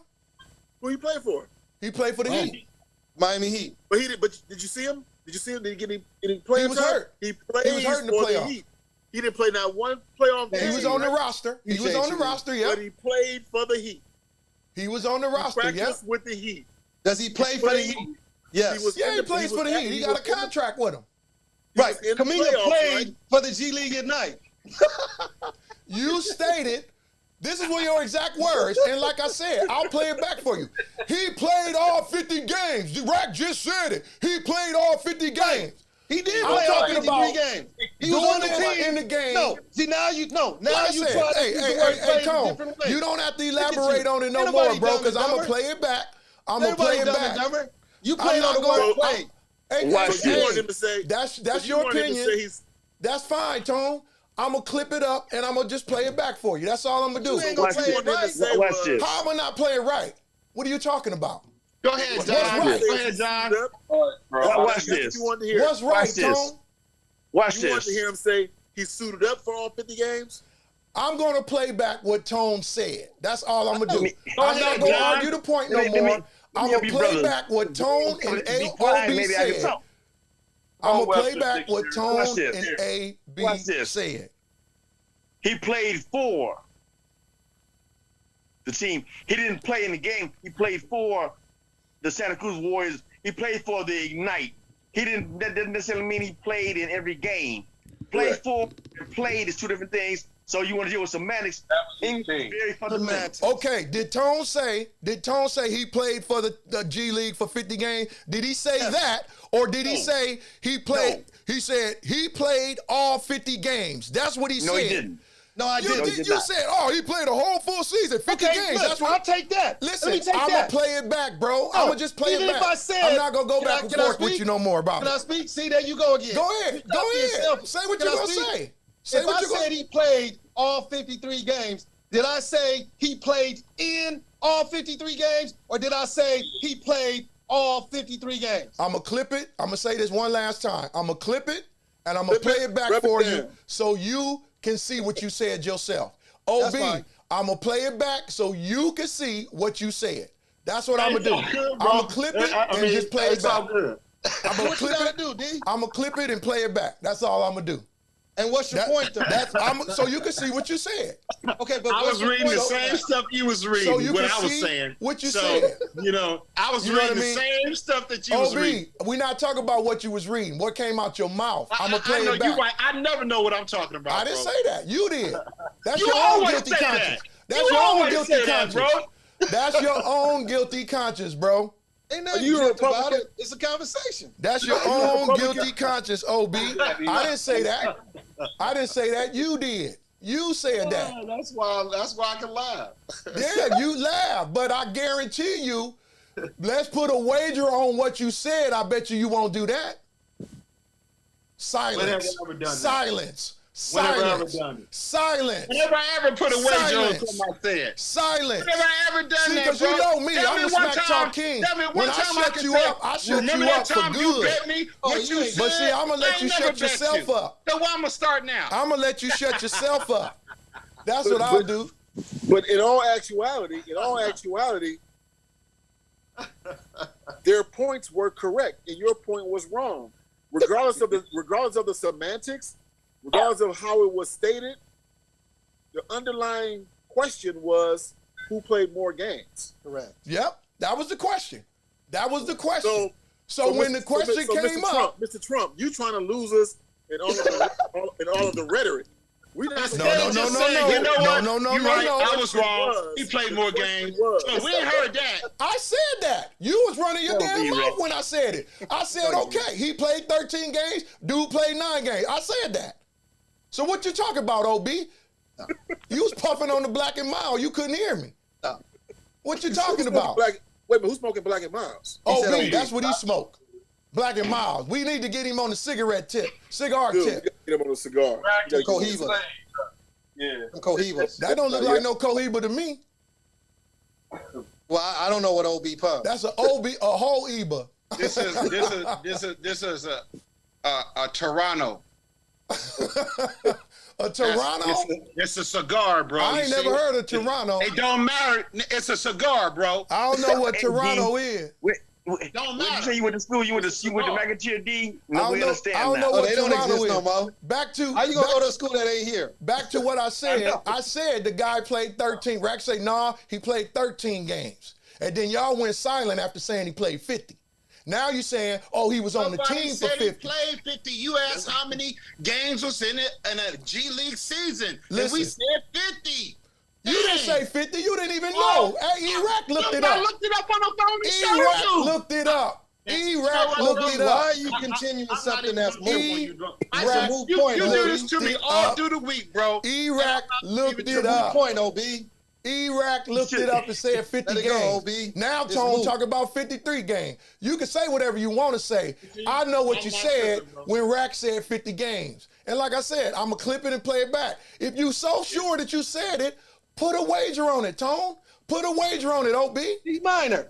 Why am I gonna put a wager on something that You has say you no talking about what bearing you on what stand we're on talking about? because I want you to be okay, so clear. you held accountable Hey, to everything ain't you nobody said. on the payroll. Ain't nobody getting no representation. Come on, bro. I mean, Put your the whole money Let's talk, where you. let's talk about Hey, these remember the old Lakers now. saying? We just spent the last 2 hours talking about the Remember, Warriors. remember Nobody the talking old about saying. Geritol Lakers. Remember the old Nobody talking saying. about Put your Geritol, money where man. your mouth is. Remember the old But- saying. Put your money where your But mouth why is. does it move to? Why does it Put move your to money where your mouth is, bro. Why does it move to worrying about money? Put your money where your mouth is. I'm gonna Okay, donate. here's what Look, we'll do. I'm gonna donate the money to the Smack Talk Get You don't Down have to. fund. Here's what we gonna That's do. what I'm gonna do. We I'm gonna can- donate the we- money so I can give away some tickets or we can something double to both somebody ways. want to go to a game. So I bet That's on what I'm this. gonna do. I'll bet on this, and then we'll You bring can't. you out. No, to listen, golf bro. course and see if Listen. you can play some golf. You're not How about gonna that? change the narrative, We'll bro. double down. Put You money can't on have what it you one said. way. You can't have it one way. Put your money. I'm putting money I'll on put what the you money in said. that, and then we'll bring you on a golf course. You I'm put your putting money on what you. You're not that good in golf either, bro. So Okay, cool let's your see. jets. Let's Cool come your out there. jets. Cool your I need a jets. caddy, so you want to Don't come have out me here? sick Vaughn on you. Don't have me sick Vaughn on you. You're not that good. I need a caddy. You want to come out? Listen, I played with you. You're not that good, bro. You didn't play with me. I played with you, bro. When the last time you played golf? When I played with you, you was busy in the bushes looking for your ball while I was winning long drive. While I was Let's winning go the out long now. drive competition. I guarantee while you I was you'll winning the quit long before we drive get started. competition. Tone, Let's go. you ain't that good in golf, bro. Please. Okay. Just because you play a lot don't mean you good. You're not that Who said good. that? You're not that good. As You're long not as I'm that better good. than you, we good. You're not that good, bro. Okay. You're not that good. Just like you wasn't that good in basketball. You're not that good. Sounds good. You So wasn't we that. Matter of attacking fact, each other. if you want to keep it real, you want to get down with the Smack Talk King, you really wasn't that good in sports, period. Oh, okay. Nothing. Wow. Show me a box score. Wait a minute. Hold on. What that? Show me a box score. This What Smack that Talk. talking This about? the Smack How Talk. do we get on? This What the that Smack got to do Talk. with This the anything Smack we Talk. talk Get about? down. Now we That's talking what I about don't This the personal Smack shots. Talk. Get down. What personal shots got to do with This the anything we Smack talking Talk. about? Get I down. know. This is what I Show want me now. a box score. Now let's Skip. forget Call me that. Kaminga, forget Hey, Poole, forget hey, man. Poole, forget Curry, forget. Let's talk some smack. Let's get into some real smack talk. So now we're gonna start calling you Skip. You done turned into Skip on us. Look, Skip and let's Shannon. talk. Skip. Let's talk real smack. The Smack Talk King. Let's talk real smack. Hey, Show me a box He done score. turned, hey, V, he done turned into Skip on us. Because He he got listen, following Skip. because he talked about how he was the basketball historian, is what he told me, or he So told it's the Skip. group. So it's Skip Bayless. You know what I mean? He the basketball star. Skip ain't played no sports. Skip don't got At no all. box scores, just like Tone don't have no box scores. Skip ain't got no box scores. Tone ain't got none either. Okay. Tone ain't got no box scores. Okay. After high school, show me Hey, some box I scores. bet you didn't know this. I bet you $20 right now that what's your boy named Stephen A. scored more college points than LeBron did. Stephen A. I don't know Yeah. anything about Stephen A.'s college Let's career. bet. Let's bet. Stephen A. LeBron didn't play Stephen A. college. Smith. Okay, Right. you caught it then. I ain't Good for you. stupid. LeBron didn't play college. I bet you this. I bet you Tone can't pull up no box scores of himself. Oh no, I can't. I bet you can't pull up no box scores after high school either. I can't. I know. That's true. Basketball historian, right? Yeah. Let's talk some real smack. Let's talk some real smack, Tone. Oh, this was This the smack talk. This the smack talk. Get down, right? related. This the smack talk. Get down, right? But it's not personal It was related. about It ain't sports personal. overall. We talking about sports. But about other players. We Why is it talking about about Tone? we talking about other play. Okay, Why is it silence. about Tone? Silence. There's no silence. Next question, Roy. You got the floor. Roy, you got the floor. Okay. What big man do you think the Warriors will go after to add to their roster? Or do you even think they'll go to a big man? You got the floor. Only thing I can hope for is that they go for a big man. I don't know what they're gonna do. Hey, who knows? Kaminga might be on the blocks. Who knows? I don't know. I do know they need, in order to compete with that West, they're gonna have to get somebody. It don't have to be a big scorer, but it needs to be somebody that can, fill in the paint. I don't know the answer to that question. Pass it. All right. Okay, Vaughn. And that's a good question. I mean, you have to look at who's available.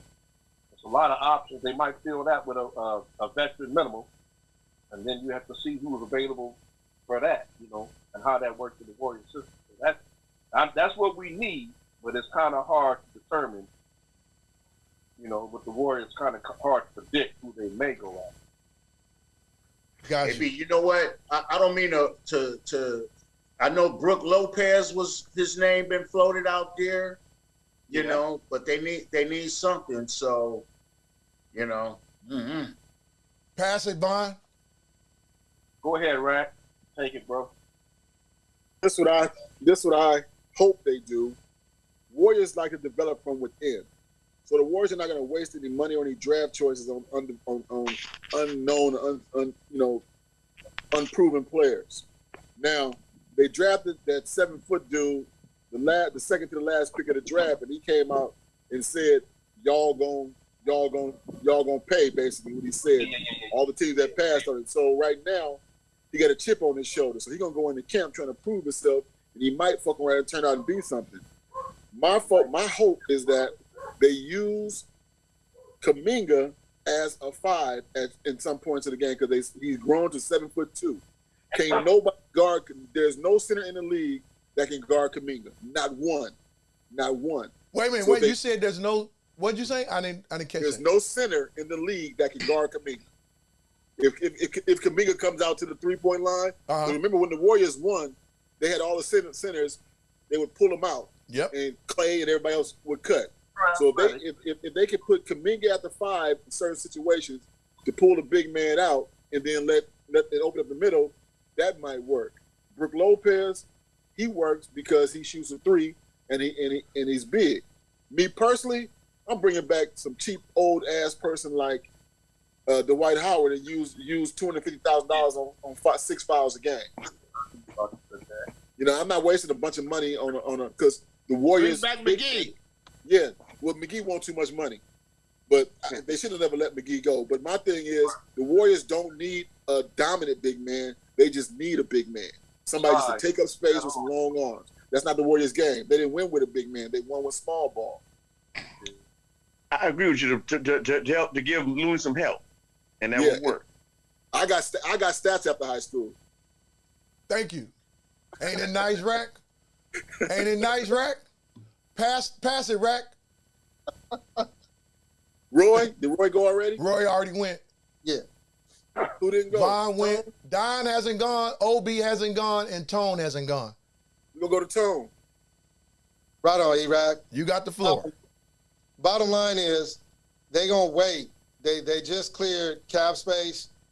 They're not gonna rush to really do anything until they see how the draft players pan out and what's available in free agency. They're gonna find out who actually. They don't really. Here's the thing: when it's all said and done, they don't necessarily have to go to go search for somebody. Players gonna want to come, and then they can sift through either what's available and then what's feasible financially. Because you're not gonna put yourself in that position to get caught up with this new collective bargaining issue. So they're gonna wait it out, see what they work with, get some rookies, get some players in, look at high differentials, and then adjust accordingly.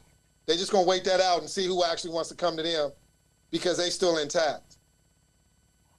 Pass it. I'm gonna pass it OB, to LeVon. my dude, OB, where you at? I'm gonna pass it to LeVon. No, Tone is passing OB. it. I You mean, still left, Don. You still get an opportunity to chime in, Don. Hold me down, OB. He on mute. Take the mute off, OB. You on mute, Orlando. You on mute. You didn't want to. You didn't want to be. There you I go. don't know. Yeah, I was eating. I don't know what they're gonna do, man, with this new bargaining agreement. But I mean, they do have an option. I mean, I still don't think Kuminga. I don't think Kuminga is really big enough to play the 5 when it comes to like the playoff time. He may be to work it out here and there during the season, but they do need a big. Now, whether they go get a cheap one or package something up to get something, I don't know. But I don't know how they're gonna do with this new agreement. But I guess my boy seems pretty smart. The new GM dude, So we'll see what happens. I'll pass it to the You talking about Dunleavy? Yeah. You said he seems pretty smart. I said so far it looks like he's got he picked that dude. What's that kid in the draft he picked? The dude from Wisconsin, right? Got him. You got the other black dude, the tall cat. He's like he's about 6'7", 6'8". He's 7 foot. Oh, is he 7 foot? They got Dale Davis' son. He about 6'9". Okay. And he come from, I think he played at Indiana. Because they had them sitting together like doing a press conference type deal. Yeah. So LaRue Jackson says Derek Lively II is the next Warriors big man. The Warriors are not signing Green. Book it. That's over on Lively Facebook. got drafted. I'm just saying. They're saying I'm just telling you what the man commented. He said, Right, but Derek how can you Lively take the somebody who second. went in the draft? You said what? How can you get Derek Lively and he went somewhere like in the top 12 in this year's draft? They He was a win first now, round so pick. they tried and true. They Huh? gonna stick to the tried and true. So they gonna stick to the tried and true. I don't think they're gonna go get. But I'm saying Derek Lively the second was drafted in the first round this year. Right. So That doesn't mean he can't be traded, does it? I don't know too many NBA teams that are just going to get rid of their first round pick like that. Okay. Who you I'm passing just it saying. to, OB? Unless they're getting a veteran player, I pass it to Rev. I think that they're gonna sit and wait and see how things shake out, and not make a move too soon. And you talked about Dunleavy. He's kind of suspect to me because of what he did to Jordan Poole. He said one thing and then slipped him out of here. So I'm kind of waiting to see how he's gonna act. 3 days later. They're gonna wait and see. I don't think they're going to go after big man just yet. They're gonna wait and see because, like you said, Paul may get out of there. We don't know what they're gonna do with him yet. He's here now, but they might move. They might get rid of him. And I agree that Kuminga they need to play Kuminga at the 5 because he will spread the floor. Because he will, like you said, he will pull that center out, and then that way that opens up the middle. And the Warriors are cut and slash anyway. And So Rev, what should Dunleavy have said, Rev? I'm gonna get rid of told him the truth. because he ain't worth it. He should have told the truth. What? Should have told the truth. That he already knew that he was gone. Yes, he should have told the truth. I'm about truth. I don't like. I'm kind of leery of folks who shady, who say one thing and do another. My biggest saying is listen to what a person said and watch what they do. I'm watching him. He just got into the seat, and so I'm trying to see where his head really is. You can't really tell right now where he's coming from, and so to me, he's suspect in what he's doing. Right now, He he's said trying to was- follow Bob Myers' format and trying to carve his own niche. You know what I'm saying? He's trying to There you go. do different things. Also, what Dunleavy said was, my plan is to have Poole here for the next 3 years. Here we go. Necessarily wasn't Poole plan.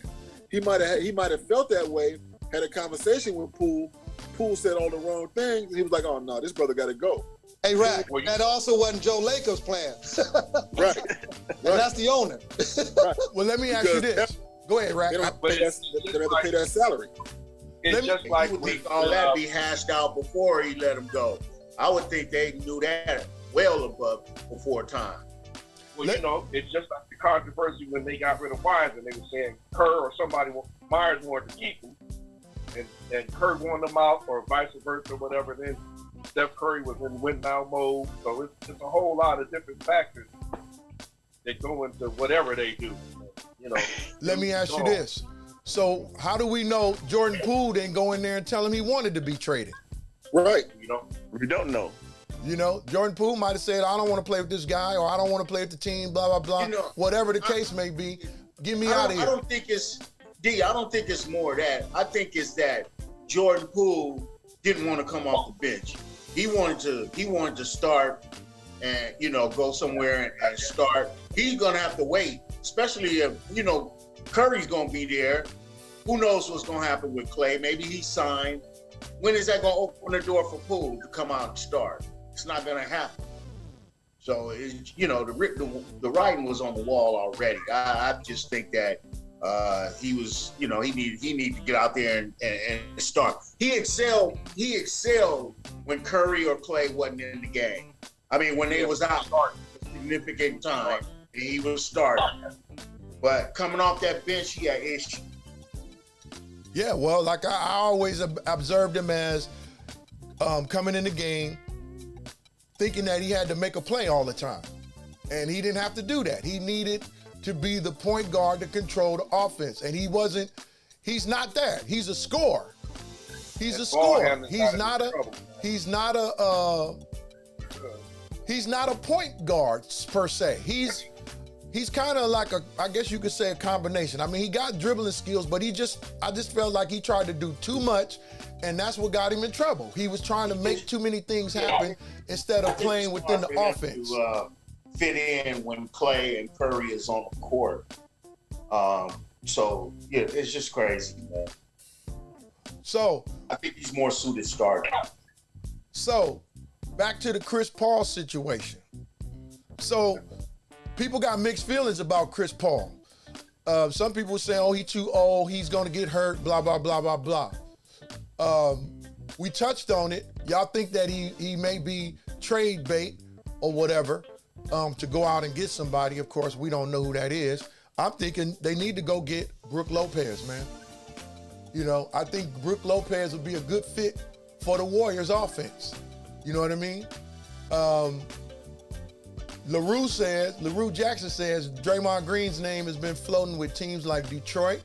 He's from Michigan, and even Dallas via sign and trade. Of course, the Lakers can never be discounted, as Green and LeBron were recently went on vacation together. And they got the same agent. They got the same agent. I was just finna say, don't they have the same agent? They got the same agent. So Draymond gonna be a Warrior. I think overall, like I said, the Warriors, they need a center, man. They're gonna need a center. Whoever it's gonna be. And they need someone better than starting Looney at the center, man. You know, they need someone better than Looney. If they're gonna keep Kuminga, you gotta play the guy. You let him he gotta get developed at some point. It ain't like he's gonna go to the G League or the Ignite or whoever. It's not like he gonna go there and then come play on the Warriors and everything gonna be perfect. That's I said, they putting expectations on these young cats that are unreasonable. It's gonna be hard for that cat to crack the starting lineup. If they sign Draymond, you know he gonna start. Wiggins gonna start. So, you know, where Kuminga gonna go? Hey, like Rock said, I'll package Chris Paul and Kuminga. Send them off to Milwaukee, man, and bring in Lopez. That's I wouldn't let JK go.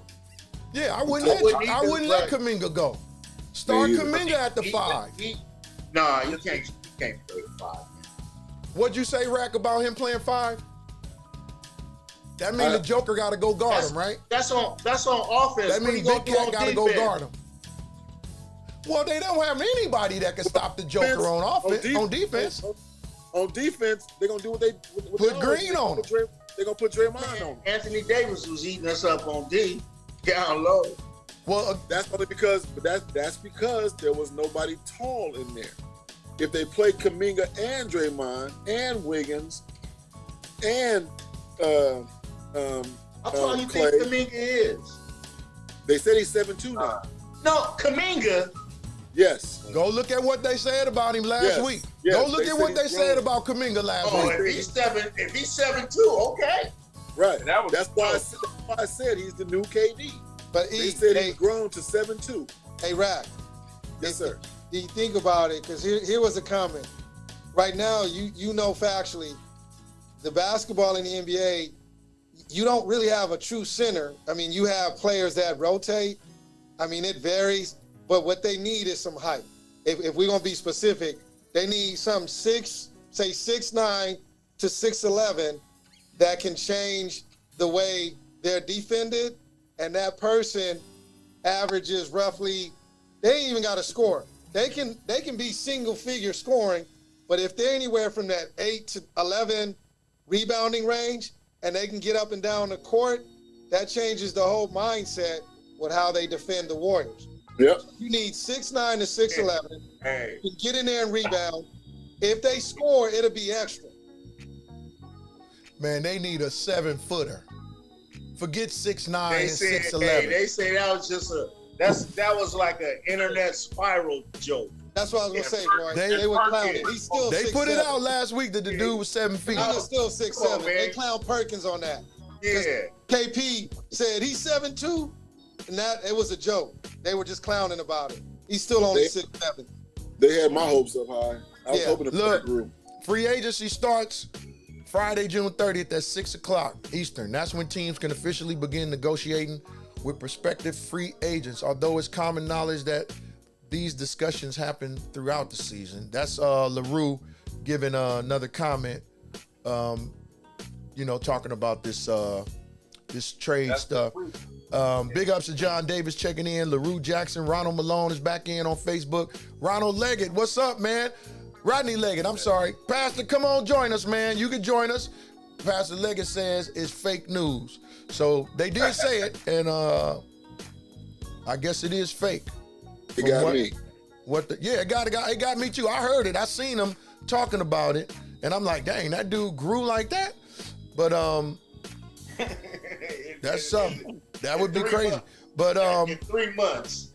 Hey, but like I said, 7 feet. Forget 6'7", 6'9", 6'11". 7-footer that can be a threat, that can rebound, that can play defense, that can put a body on Joker, that can put a body on Big Cat, that can put a body on these centers. Ayton, you know what I mean? If you don't have that, man, you're going to end up in another series like they were against the Lakers. You're going to end up in a series against a team that's bigger than you that you can't defend down on the block. You know what I mean? That's what's going to happen. You know what I mean? Go get Ayton. Nah, he's staying with Phoenix, man. Go get Miles Turner and doggone, what's his name? Buddy Hield.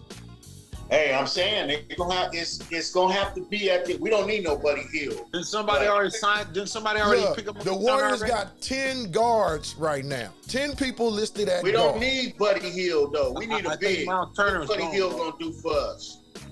That's why you're gonna have to package Chris Paul and get Miles Turner. The way Klay Thompson played, you need somebody that can still be a threat that comes in the game from the three-point line. If you got CP3 coming in controlling the offense, you need somebody on that second unit that can still knock down the three. Who you gonna have in the second unit that can knock down the three?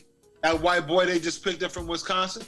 He ain't finna be getting no run like that. He from Santa Clara. He ain't getting no run like that. I really hope they keep DiVincenzo. Yeah, they're gonna need somebody. I mean, because you look at the second unit. Who would your starters be? That's gonna be the next question on the floor. We're gonna start with Rat. Who would, with the roster right now? Just take the roster right now. Who would your starters be for the Warriors? Steph, Clay, Draymond, Wiggins, and it's right now. That's the dilemma. Are you gonna start Chris Paul, or are you gonna start a true five? You know, that's the dilemma. And I'm gonna tell you like this: if they start Chris Paul, other teams gonna have a problem guarding Steph because he's gonna be running off the tree. He's gonna be able to move off screens a lot more. You know, so you got 3 guards, 1 forward, no center. Right, but that's the Warriors all season. Okay, Okay, so you said Clay, Steph, Draymond, Wiggins, and you say the dilemma is the 5, whether it's going to be. I mean, Looney would be the obvious choice, but he's just not athletic enough to play with these centers that they have in the West right now, and then he's not big enough to play with the 2 centers in the big boy in Philadelphia, and then you got Joker. So, you know, that's the dilemma. They gotta find a big athletic center. Okay, you could pass the question. Yeah, you're not gonna find nobody that's gonna whoop on Embiid or Joker. Them dudes is freaks, man. Yeah. I don't care. I mean, they'll eat. What's your boy name that was with us a few years ago? McGee. McGee. They'll eat him up. LaRue says Green is a free agent right now. So we just say, okay, with what they got, he ain't gone yet. So Roy, who you think the 5 would be? Starting 5. It'd be the same starting 5 that we had. I mean, it's Steph, Clay on the team right now. Steph, Clay, who else? Wiggins, Green, and Looney. Okay, pass it. Pass. Oh. Who you passing it to? Rap. No, Rack started. No, Von. All right, yeah, I'm with you on that, Roy. I mean, you know, Looney is not athletic, but he got the respect of the dudes in the league, for sure. I mean, for what, you know, being 6'7", 6'8", whatever he is, and how he, you know, homeboy holds his own on the board. And until, like you say, until they solve that mystery, it's got to be him. You know, consistent. He holds his own. He has the respect of the league. But that is a need. I agree with Rat Amber that we do need to fill that 5 slot with somebody that's, you know, gonna be productive. Yeah. All right. Pass it, Vaughn, if you're done. Whenever you're done, just pass it. Yeah, okay. I'm gonna go back to you, D. Well, I think I would look at, you got Clay, you got Steph, you got Wiggins, you got Draymond, and to be honest, man, I would give Kuminga a shot at starting at the 5. And him and Draymond just kind of flip-flop or something, you know, down there on defense. I would put, more than likely, I would put Draymond on the centers because Draymond is a little more skilled and got better footwork. He's more crafty on how to defend players, whether they bigger than him, more athletic. He has the way of using his arms, his legs, his hips, and so on and so forth in guarding players. Will it work? I think it could, but I mean, with what you got right now, I would go with them 5 to start. You know what I mean? And all those spells, you still got Looney as a solid. And you still got Looney coming in off the bench, you know, if needed right away as a big body. With that, I'm going to pass it to OB. Well, I was going to say the same thing you said, D, starting Kuminga at the 5, because until we find out who the big man is that they're going to get, if they even get one, what if come start of the season come around and they don't get a big man? Just like last year. Go ahead and start Kuminga, if not at the 4, start him at the 4 and start Draymond at the 5, but then switch him and Draymond so he can get some run at the 5, you know what I'm saying? But until you actually get a big man on the roster, that's all you have. And have Looney come off the bench because Looney's proven he can lead the second squad, you know what I'm saying? Mm-hmm. So I agree with you on that. Okay. So over on Facebook, Rodney Leggett says the Warriors want a ring with Looney starting at the center, but they had role players coming off the bench who understood their role, which takes me in. That's a good comment right there, Leggett, which takes me to the next question. Now that the Warriors got CP3, who would be your 6th, 7th, and let's just say 8th man coming off the bench for the Warriors? We're going to start with Roy. I think CP3 would be a great come off the bench. Well, we already know he coming off, but give me your 6th, 7th, and 8th man coming off the bench, Roy, starting with Roy. Got CP3, GP2, and Kuminga. Pass it. And who was your last one you said? Kuminga. But so he's not starting for you then? No, he said Looney would start. So go ahead and pass it, Roy. Looney's starting, okay. Go ahead, Vaughn. Yeah, man, I have to agree with that. I forgot about GP2 as far as a defensive anchor. You know, dude is pretty gritty, man. So, and, you know, it's kind of like how Dennis Rodman was. Dennis Rodman, people talk about his defense, and when he was with Detroit, he had offense. GP2 has offense, but he doesn't need to fill that need because you got Steph, Clay, and, you know, like that there, that kind of firepower. But I would say, yeah, following your lead, Roy, GP2, Kuminga, and as much as I hate to say it's killing me, CP3. I really don't mind. I really don't want to put dude in on nothing. But yeah. Those are my 3. Those are my 6. That's the rotation right there. Okay. Pass it. All right. This is coming off the bench, y'all. Coming off the bench. Go ahead, Rack. I'm based on the current roster structure. I'm gonna have to go with the exact same thing you said, but my only caveat would be I am a DiVincenzo fan. Oh, man, He gave us what we needed when we needed it.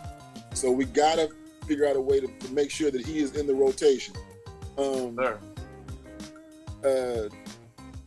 Yeah, gotta pay. That whole what's killing, and it's the dilemma for the Warriors. What's killing all conversation and all defensive and offensive rotations is our 5. Until they figure out that 5, 6, 7, and 8 is going to be a hard conversation to have until they figure out that 5.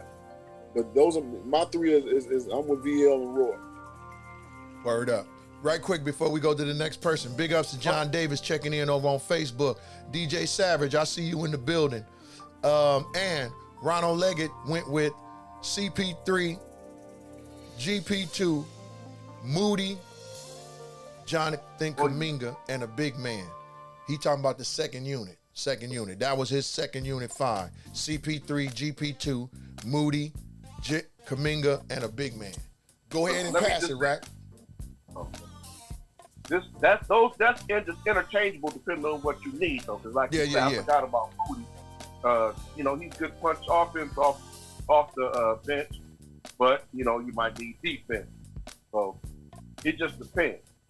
But yeah, go ahead, pass it. Go ahead, Rack. You gotta pass it. There's only one more person here. I'm going. Who is it? Oh, slide to Devon. Yeah, I got it. All right, so my 6, 7, 8 is probably gonna be.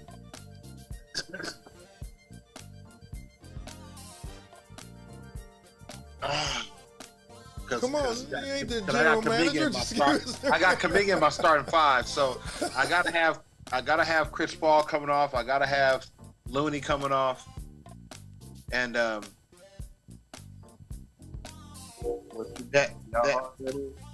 other one would be that other one is hard. See, I would want to split it. I would want to split that time between Moody and the rookie. Because, see, I'm basing on DiVincenzo being gone. I'm basing on somebody picking him up. So, I hope not. I would want to split that time between Moody and the rookie. What about GP2, man? Y'all just basically counted him out pretty much. I mean, I'm not counting him out, but I mean, are you gonna start GP2 over CP3? Probably not. No, we talking about second. I'm talking about the coming second off unit. the bench. I'm talking about the unit coming off the bench. You're probably not gonna start GP2 over CP3. So Von's saying he gonna start Moody over the rookie. You said a rookie over Moody? I said GP3 over GP3 2. No, I mean GP2. I mean I would want to put him in certain situations. You know what I'm saying? But I think if I'm looking for firepower offensively, the second squad, I would want to split that time between Moody and the rookie because they both are 3-point shooters. GP2 is not necessarily a 3-point. He can, but he's not. That's not his game.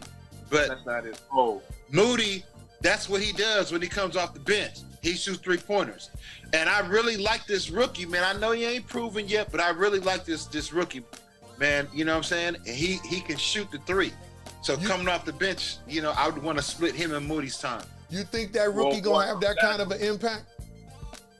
I like his game, bro. I think he got a little toughness. He ain't scared to shoot it. He got a little swag to his game. I like his game. College game. Yeah. I don't think they're gonna keep him in DiVincenzo. If they picked up him, he's definitely gonna be getting some run. That takes me into the next part of the question, because I know with the starting 5 that the Warriors have, the thing that would concern me, if I was a Warrior fan, the thing that would concern me about the second string is you got CP3 coming off the bench. Of course, he's going to be the floor general. That would be the role that he would be in. He wouldn't be necessarily a scorer. He can score, but when you what's going to be that backup to the Clay Curry scoring? Like, who's going to provide that scoring? If CP3 is out there running the offense, who's going to still provide the three-point threat and finishing at the rim? Who's going to provide Kuminga. That's Kuminga. Or, yeah. Start with you, OB, and then you can pass it around. Who's going to be your three-point threat on the second squad with CP3? Who would be your three-point threat? From the second squad. So Yeah, I so can't one- not include nobody from the first. So when Clay goes sit down, and when Curry goes sit down, and here come CP3, and either And Wiggins is GP2. sitting down. When them starters go sit down to rest, All right. CP3 is on the floor. Who's gonna be the scoring threat with that second unit? Who's gonna be the guy that they're gonna have to worry about to keep that three-point shot, that, you know, scoring the bucket from three-point and finishing at the rim? Who's gonna be that person? That's I know you're that's gonna- where you gonna have. That's where you gonna have to rely on Moody. You gonna have to. You gonna have to rely on the rookie. You're gonna have to rely on. You know, you gonna have to rely on those guys to shoot. That's why you got them there to shoot 3-pointers. What's the other dude? What's the other dude? Name they still got. What's his name? We always get his name confused. Not The light skinned tall dude. yeah, not Chioza, but PBJ? Ty Jerome. not PBJ. He gone. He Lamb. gone. Not Lamb. He's gone. Quinones or whatever? Yeah, that dude. Keonis. Quinones? Or the G League cat. He Yeah.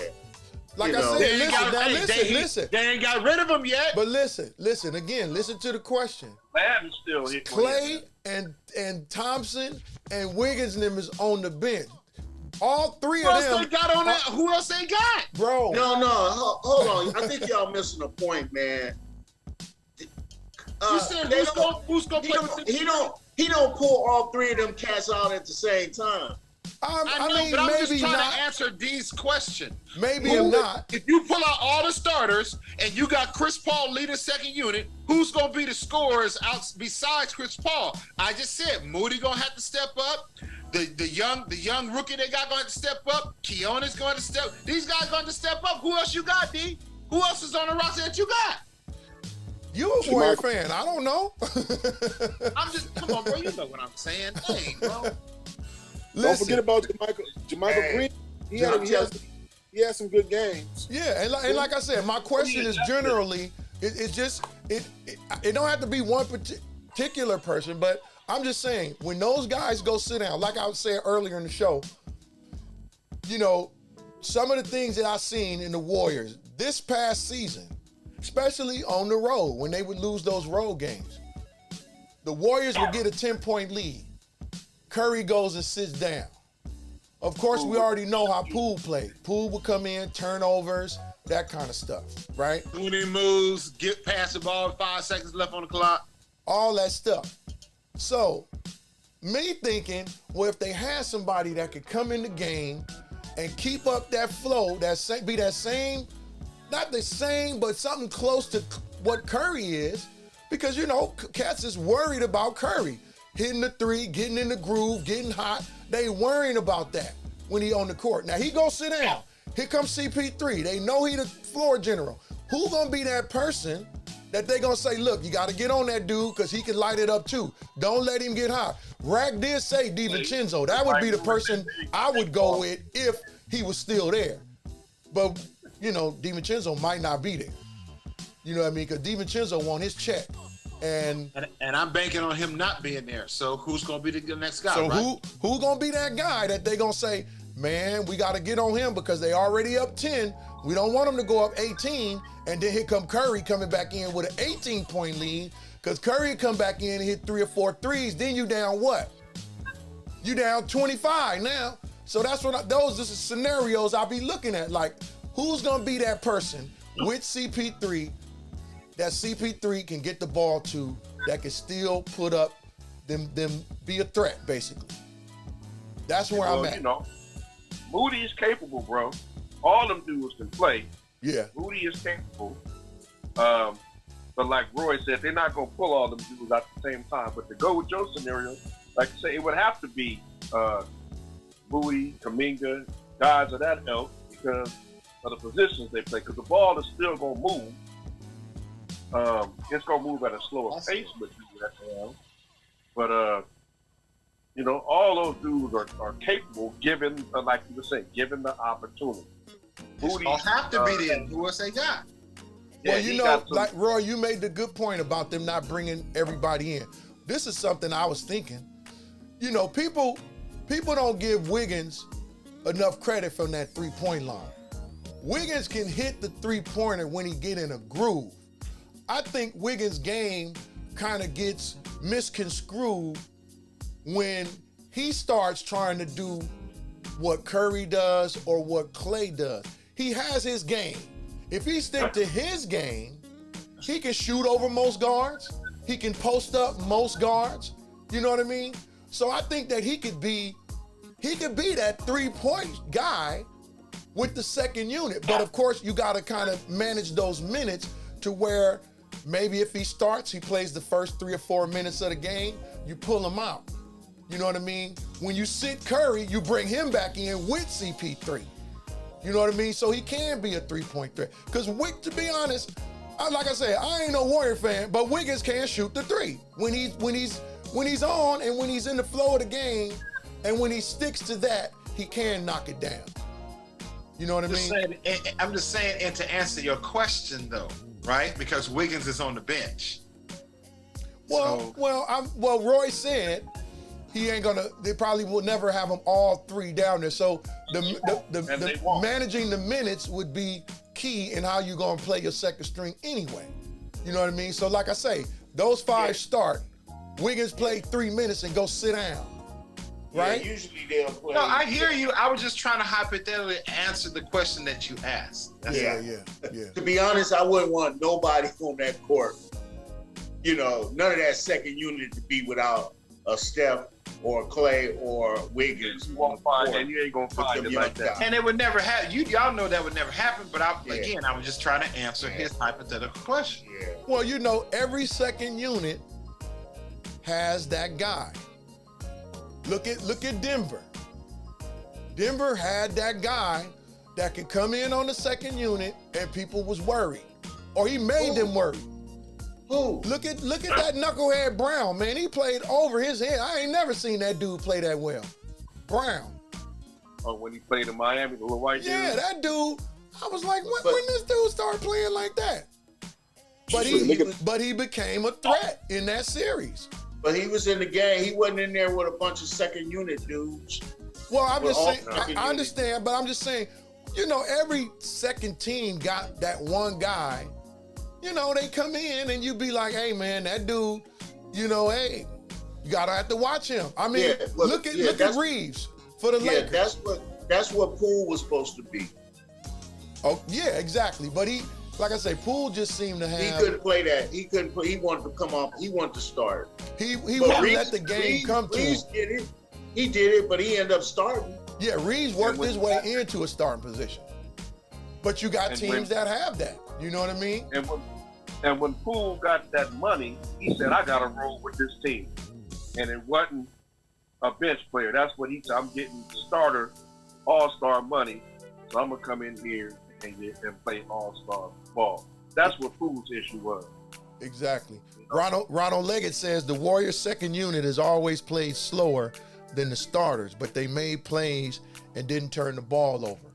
And that's true. I did before Poole, the Warriors' second unit, that was key when I would watch Warrior games. I would always say what was that? They had seasoned veterans though. Livingston. I said Iguodala, guys like that. They didn't have me. They kept the intensity. I guess that's the term I should have used. Was who keeps the intensity for the Warriors on that second unit? Who keeps up that intensity? Ronald Leggett gave us thumbs up on that. Yeah, they had some serious veterans, man, like Livingston. What's the guy from? I forgot. He assistant coach at Sacramento now, the guard. He played with Barbosa. Barbosa. Yeah. LaRue Jackson says, don't underestimate Chris Paul. He's a playmaker. He's going to put guys in the best position to score. And that's true. But who's going to be ready for that? Who's going to be stepping up saying, I'm going to take the three now? Clay over there sitting down, Curry over there sitting down, or they double teaming Curry. I got to step up and hit the three now on that second unit. You know what? I don't know about y'all, but I mean, GP2 is not, I don't know. I'd probably have to look at his numbers from three. But he's really, to me, what I've seen is like, he's really not that bad from three. From the corners, from the corner. No, yeah. But I think he gets in, he knows his role. He knows he's more needed as a defensive player. You know what I mean? And a finisher. But he does have offense. He'll dunk on you. He'll go up on you, just like Kuminga will. But and it's more to that than more to his game than just the dunking. Yeah, he can defend players. He's a good defensive player, So I think I would come with GP3, Kuminga, and Gary Payton II. Those would be my 6, 7, 8 players coming off the bench. Moody and them there, but I would go with CP3, GP2, and Kuminga. I think those three would be more of a consistent punt. But see, and I understand that, but that's just 3 players. So that leaves 2 other players on the court, which is going to be Moody, Clay, Steph, or Wiggins. Oh, you said on the court. Yeah. So that's 3 players on the court. So 2 other players got to play. So that's what I'm saying. They don't never have them guys out of the game. All 3 of them. It might be 3 of the 2, which pushes, let's say, Moody out there. But best believe you're going to have Wiggins, Clay, or Curry out there with him. To steady the offense. Right. Yeah, because they're going to need the person that can steal, lead the offense or lead, He's going to need more scoring facilitator, I guess you could say. Yeah. It's looking, I don't know about this rookie. I've never heard of the guy, to be honest. I've never heard of the dude. And he played for Santa Clara. It ain't like it's a powerhouse. He was in a powerhouse friggin' college league. But you know what? I've never heard of him. They had this other guy, he was a power forward. His name was Cam something. And they said he was actually supposed to be top 10. But because of his workouts and stuff, he kind of fell. And he went to somebody. Somebody picked him up. Whoever picked after the Warriors ended up picking him up. This guy, I think this guy's going to be a player. Well, this is the thing. I'm like, why they didn't go get one of the cat from UCLA, man? What's the dude name? The Latin dude. Yeah, why they didn't go get him? He was gone, wasn't he? Yeah, he was. He was gone before the Warriors got a pick? Yeah. Well, we picked 19th, 57th, and some others. Yeah, you know who else didn't get picked, though? He went undrafted. That big guy for Timmy Gonzagas. Timmy, yeah. He's garbage, man. I don't like that dude. Hey, you never know though. Hey, the referees made him a good player. That dude was a bum, man. He was a hack. He was throwing dudes around all season. You remember when they said that Pace Mannion was supposed to be the next Magic Johnson? Pace Mannion. I remember that. Hey, Roy, you see my guy, man. My guy, I've been watching that little Andre Bailey dude for UCLA that played with Bronny James in high school. You see he got drafted. He got drafted in the 2nd round. Oh, okay. That little left-hand cat, the one whose mom was dating John Moran at one time. Yeah, man. I would have thought that the Warriors would have went after. It was another kid from Baylor, too. It was a kid from Baylor, the kid from UCLA.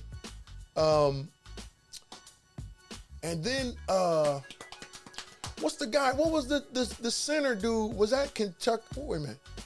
What happened to the guy from Duke I don't even think he finished the season with Duke, did he? What was the forward from Duke that was like they go-to guy? And I know what you're talking about. You know what I'm talking about? And he had a little swag to him, and he had some game. What happened to that guy? He played at Duke. He played at Duke, and he was taking care of business, man. Well, you know, Duke players lazy. I didn't even talk about Zion. But Duke players lazy. They kind of controversial with their decision making, man. So maybe, you know. But no, in all seriousness, though, it's gonna be. Well, I don't think we're done yet.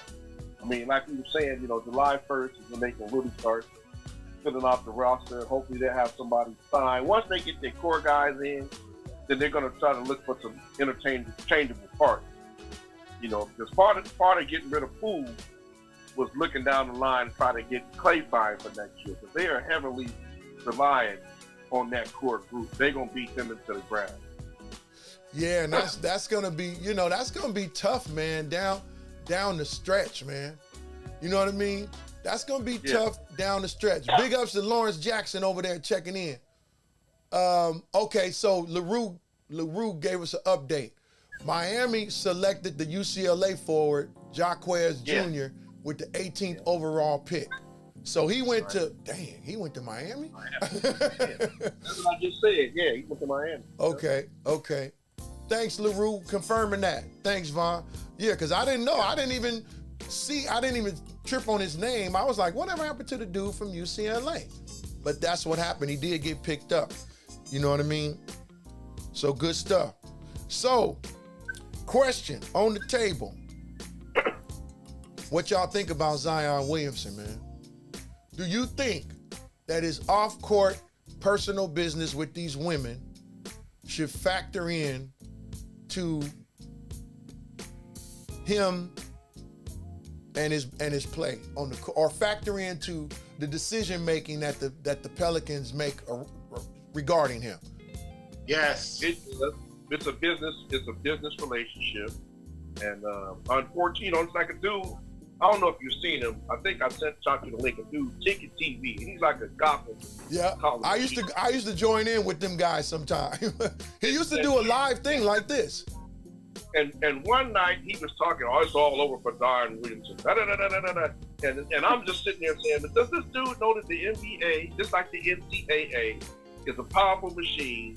And Zion, say what you want about him, he's still part of their upcoming.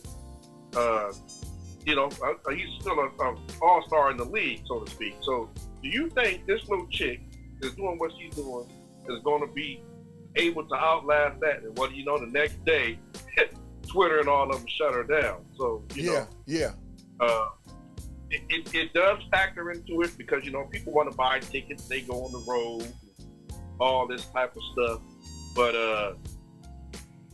if there is no, there is a code of conduct, but that doesn't fall under it as far as what he was doing because, it did the same thing when Magic Johnson was out there doing what he's doing and came out what it was. I mean, different time and era, the same set of circumstances. Got you.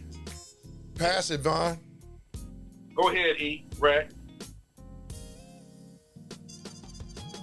Oh, he's on mute. You on mute, brother?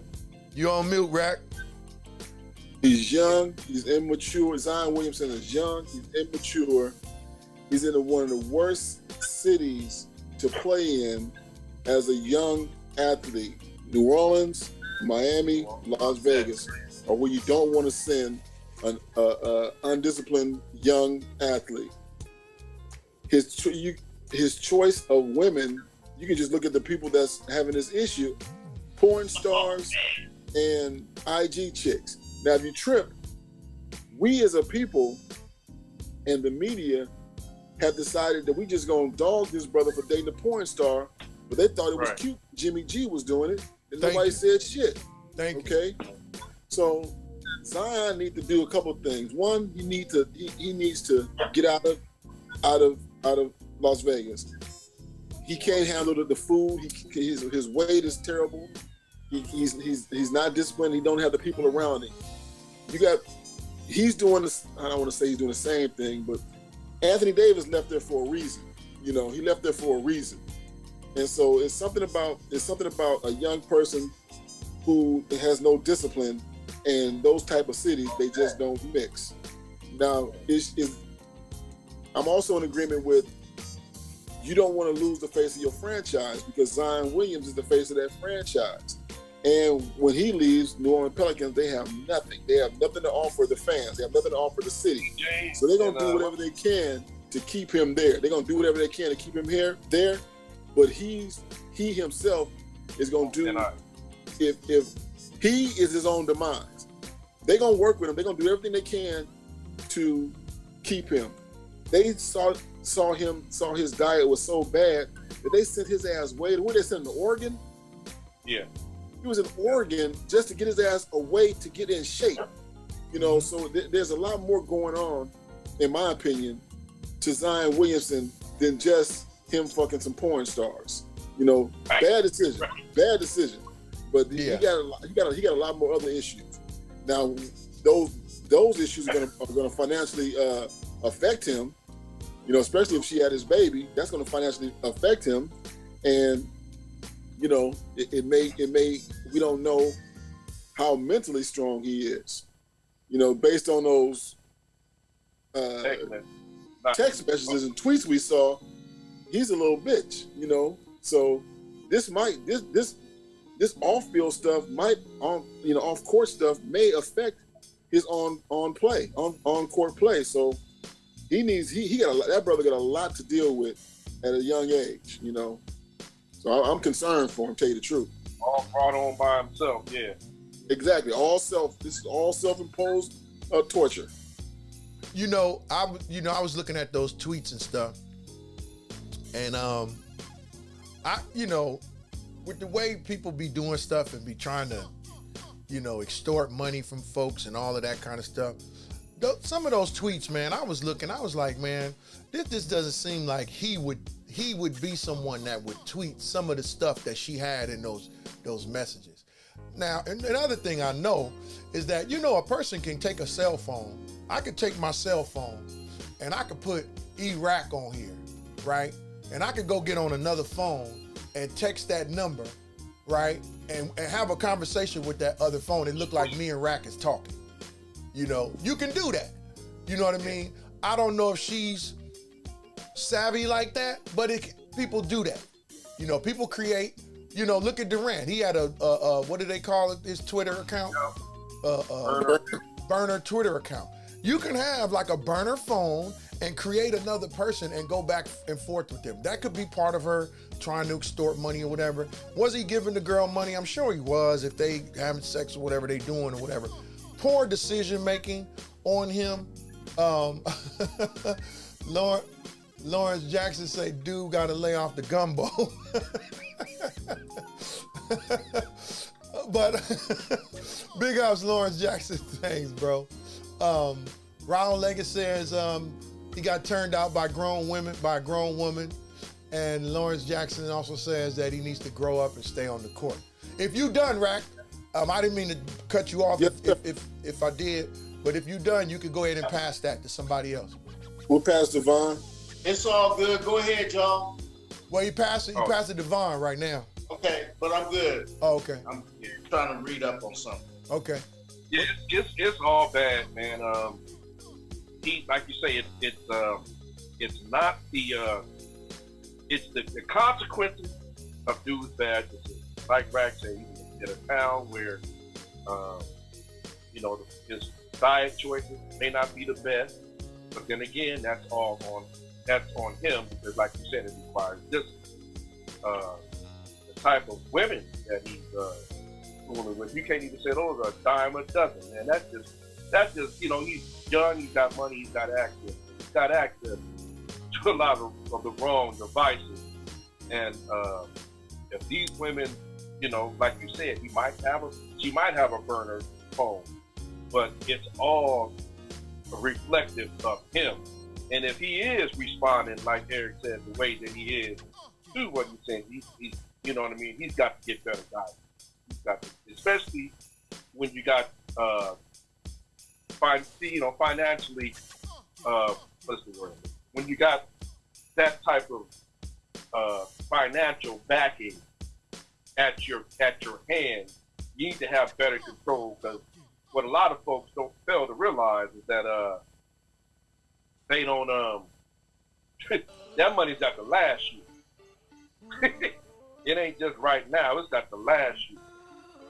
You know what I mean? So that's my comment on that. Pass it. Vaughn, you ready, O? Yeah, man. Question was, is off the court antics, will it affect his on the court play? And I say, yes, it will, because of all the pressures that we talked about, right? Him being the face of the franchise, also being one of the young rising stars of this league, and so much expectation has already been put on him that has somewhat not lived up to, right? Then the pressure on top of, okay, regardless of the baby mama drama stuff that's going to bring, along with the pressure of being one of the young stars and all the money that he's making, all that kind of stuff that brings. He obviously has some problem with discipline. We already see that just from his eating habits. So if he struggles in that area, just being disciplined and keeping the weight off so he can get on the court to play, then he's going to have to really grow in a short period of time, where in the area of discipline in a whole lot of areas, from his choice of women to what he does with his money, to what he puts in his mouth, to how much he dedicates to practice and training and all this kind of stuff. So I really think it's going to affect his on the court play. Yes. Okay. Roy, you good? Yeah, go ahead. So do you guys think that, I mean, of course, I guess basically the mental side of it affecting his play, I could see that. But I'm like, should it affect the way the team, like, for example, they're talking about trading the guy. Do you think that could be a factor in him getting traded? This whole off-court situation. Do you think that they should weigh that as far as making the decision on if he gets traded or not? That's the easy way out for them right now. I mean, smoke, there's fire. Baby girl got pictures of him laying on the bed, sleep, sodas, and all that type of stuff. So, but he's an investment for that team. And, eventually they will cut their losses. But like Rack said, right now, there's so much self-help and other programs for those guys that they invest before they even give them all that money. They do their due diligence on those guys. And Zion was he got that money done. Who knows what his family structure seems to be, pretty solid. But at the end of the day, he's his own man. He goes out, plays around all these different cities, stuff like that. And people don't necessarily love you for you. They love you for what you do for them. And there's a lot of that moving forward when you're living, when you choose that as a profession. You don't act for it, it comes with the territory. So I think, that you could say that about what happened with Jordan Poole and Draymond. Just an example of a person to trade somebody or not based on something that they did either while representing an NBA team or in their own personal life. But it's so public now until they're going to do some kind of damage control. But if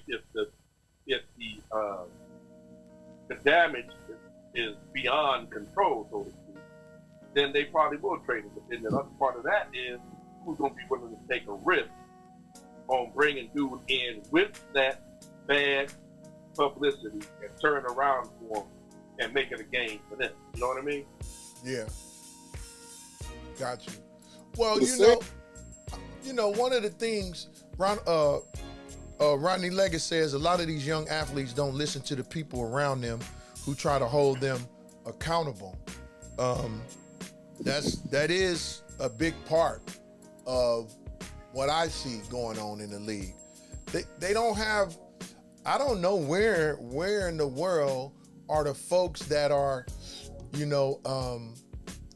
doing their part in trying to keep these guys out of trouble. I mean, you look at him, you look at the John Morant situation or whatever. It's like, what are you doing when you're away from practice in the gym and the team and all of that? I mean, because this could really, this whole situation, I'm almost certain that you're going to see a lot more of this with these women coming forward saying who they was with, they done got pregnant, oh, this dude did this, you in the league and you dating some chick, you can't go out and go meet her at the hotel or have her over the house in fear that she got her phone taking pictures of you laying on the bed, or or you gave her some money or whatever. It's like, that's gonna open up a can. So I mean, look, is the league, unless you got a wife like Jackie Christie. Exactly. I'm gonna tell you. I'm gonna also say this. Those teams have rookie symposiums that tell these guys about all of this stuff, all of these things that's going to happen. Okay. Also, you got to look at certain teams. Okay.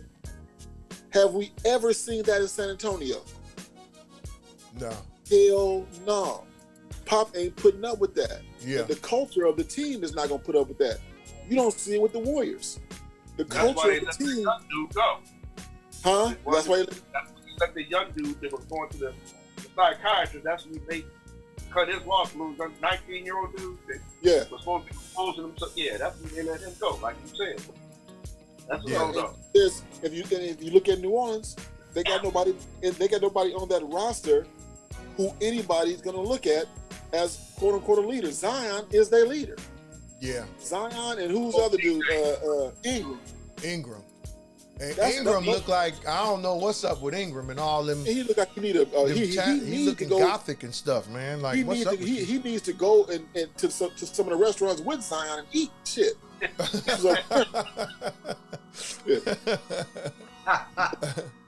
just don't. The culture on that team, is one, in my opinion, that I don't think there's nobody in there telling Zion, hey man, you need to check. Okay, I'm gonna put it to you like this. I know you, right? D, I know Vaughn. I know y'all. Y'all y'all show up at my house at a barbecue with some chick that's suspect. You my folks. I'm gonna pull you to the side. Hey, bro, what you doing? Yeah. What you hanging out with this? What's going on with this? You gonna say, oh man, you don't just fucking blah blah blah. Nah, bro. Well, keep that under wraps. Yeah. Ain't nobody do that to him. They like, oh man, everybody on the team young and stupid. Oh yeah, you hitting that, blah blah blah. John Morant, he come from a 2-parent home. You know what I mean? He ain't never been around gangs. And all of a sudden, he letting some music influence him. Yeah. Some music. The music. He's losing $50 million because he liked certain types of music. There was no fight. Now Sean Kemp, you see that situation where he was shooting a gun? Yeah. Okay, that ain't happen with John Morant. John Morant is displaying, showing a gun. That, I got a gun. Come on, man.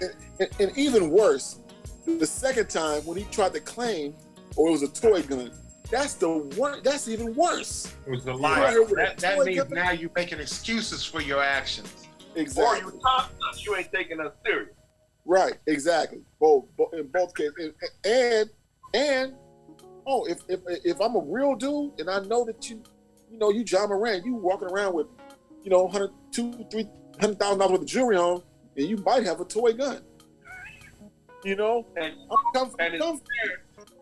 his parents, not to cut you off, E, but to add to that, his parents are neighbors. When he hit the little incident in the ball. Now, if my mama ball and had an issue with a dude, there's other ways to handle that than her calling me. But especially with that status. But the cold part about it was, who did she call? She called John Morant and not her husband? Right. Come on, that's something going on in the family right there. My wife is having an issue when she called the son and not the husband? Nah, something going on right there. He's out of harm's way because he's the main breadwinner. So his choice of friends ain't that solid either. Right. Yeah. And you would think that the parents, I mean, you know, when you're a public figure, man, it's like your face, like people see you, they see you and they know who you are.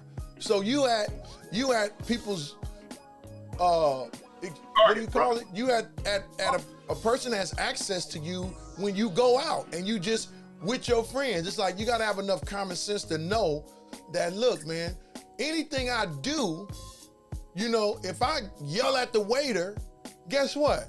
Somebody gonna be with their phone.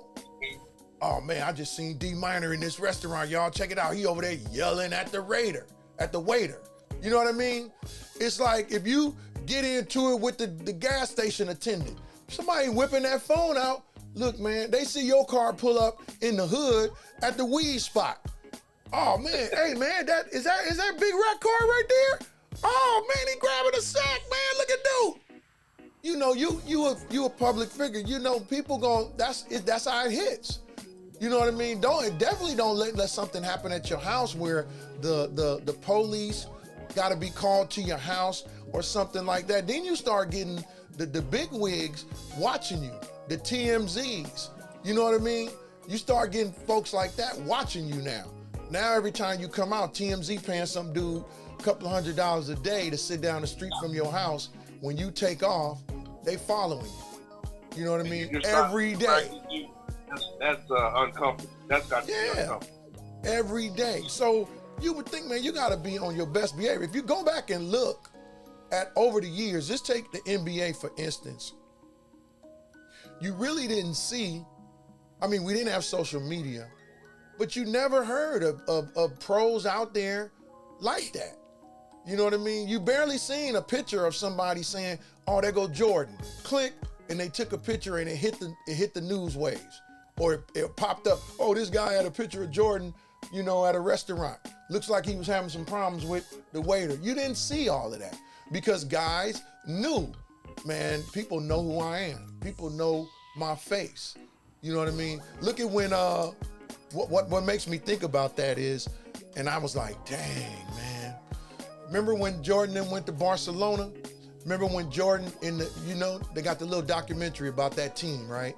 Remember when Jordan was walking down the street by himself and he looked up and the whole side of the building was Jordan? Remember when he looked? And I was saying, you know, I was much younger then, and of course I was amazed by who this dude was. I was saying, dang, man, way in another country, dude, they got like, you own a whole wall. You know what I mean? So it's like, you can't even walk down, like people know who you are. You can't do nothing out of pocket. You know what I mean? And the real world thing about that is, look, money gives you access to a lot of things, but it also affords you the misery that you enjoy. So, you know, if everybody could be rich, man, they would probably have a different perspective on what it's like to have a lot of money. You just want to be comfortable. Those dudes, man, you know, $200 million, bro. Yeah, man. You go from nothing. Yeah, at the ripe age of 21 and 22 years old, man, that's just too young to have that type of money, man. And especially being from the country, you don't know how to act.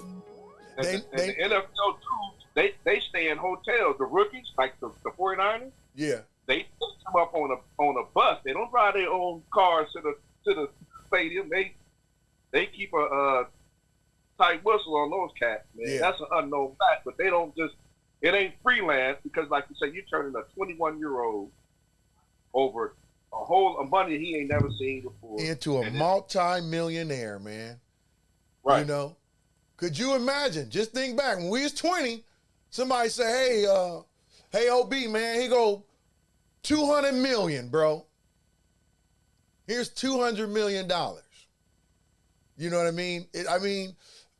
The money got power, man. It's gonna, more than likely people gonna test the waters. You know what I mean? Look, because they got that $200 million, backing you. I know I'd have been all right if they gave it to me because I'd have gave it to my grandmama. Man. And look, it's like the whole conversation, like they talk about reparations. Me and my boys had this conversation with the top. If they gave the folks that reparations money, man, it wouldn't be a steakhouse wouldn't have no reservations. The car lots be empty. The jewelry store would be. Everybody be walking around with Gucci on. None of that money go into the community like it's supposed to. Nah. Unfortunately, it would go right back to the community it came. Exactly. Like, what would happen? Let's take Bayview Hunters Point. You know, you give everybody, you know, what were they saying the reparations were going to be? What was the number? First it was 5. Now it's 1.2. $1.2 million. You give every black person in Hunters Point, I guess they're going to go, there's going to probably have to be some age range on that. You wouldn't be giving 16-year-olds $100 million, but it had to be some type of age range. So you give these people this money. Could you, like, what would happen to the community? Would they rebuild the homes, the stores? You know, it would be bad, man. I think it would be very bad. Stores would be full. I mean, would be empty. I mean, you know, it's just it's a cultural thing that we got to get by, and I don't know if we ever will. And I know that's a bold statement, but like you say, you transfer that into a multitude of like what these athletes have. You know, and some of them get the right idea, and then a lot of them, it's all about for me. But, you know, the more they share, put back in the community, actually the better it is for them. Exactly. I mean, in the long run, because you would make the money, actually, it'll pay off for you. Other than, you know, this instant let me go get me a Bentley, let me get some Gucci, let me get some jewelry. You know what I mean? And then you riding around in a toe-up neighborhood still. So then the less fortunate people, guess what they going to start doing? They're going to be like, oh, there go OB. And he got he got that platinum around his neck, and he keep pulling up in the Bentley, stopping at the store, grabbing a cigar or a Black and Mild. Yeah, but if that kind of money was really given to us as individuals, don't you think there would be a lot more people that would be starting businesses and buying property and doing things like that with that type of money? Property, maybe. Business, that's no. The right move. That's the right move. But I mean, the goal of business is twofold. It's to provide a service and a good, and for your community. A lot of folks will be self-serving in that. So if you give them that money, they already got the goal. I got $5 million. Yeah. What I need to go and do, I mean, you know, it's just an open-end question, but it falls in line with what we talking about. Lawrence Jackson say the thing long would stay booked. Right. Roof Chris. Roof Chris would be, look, it'd be a waiting list at Roof Chris. you got the book for next month, 30 days out. Waiting list. The rim shops. You know, that's what I'm saying. Why couldn't it be enough of us to start our own Roof Chris? We could go get enough top black chefs, build our own restaurant, and start our own. Well, you got people. Magic Johnson has that right idea, though. Yeah. Magic has the right idea. I mean, you look at people like Magic, you look at people like Shaq. You know what I mean? Shaq got part in 50 businesses, man. 50. He's not majority owner of all of them, but just, you know, you connected to 50 money-making entities, man. You know what I mean? That's huge, man. It is huge, D. But he's attached to all those companies and making all that money. But what has he started that is just his own, and his black company is his own? Not him having a piece of a bunch of other stuff. But what if you do have that, then you have enough resources to create your own or start your own. Well, he does have a few businesses that are. He's the owner. He bought, like, correct me if I'm wrong. Did he buy Papa John's Pizza? No. He's part owner, right? Yeah, but he didn't buy it. Yeah. Okay. Go ahead, yeah. I would like to know. Man, that might be something we might want to look up, man. Like, and look, go ahead. Remember when the guy made the racist comment? He was the Yeah. So basically, they brought Shaq in to repair the image of the company. Yeah. He didn't Okay. own. He doesn't own it, but he's the face of the company. They gave him a whole bunch of money. He did, but he does have I don't think he has majority stock in it, but he has major stock in it. Okay. So this is saying out of them 50, it's saying he owns 32. Yeah, right. That's fact. Damn.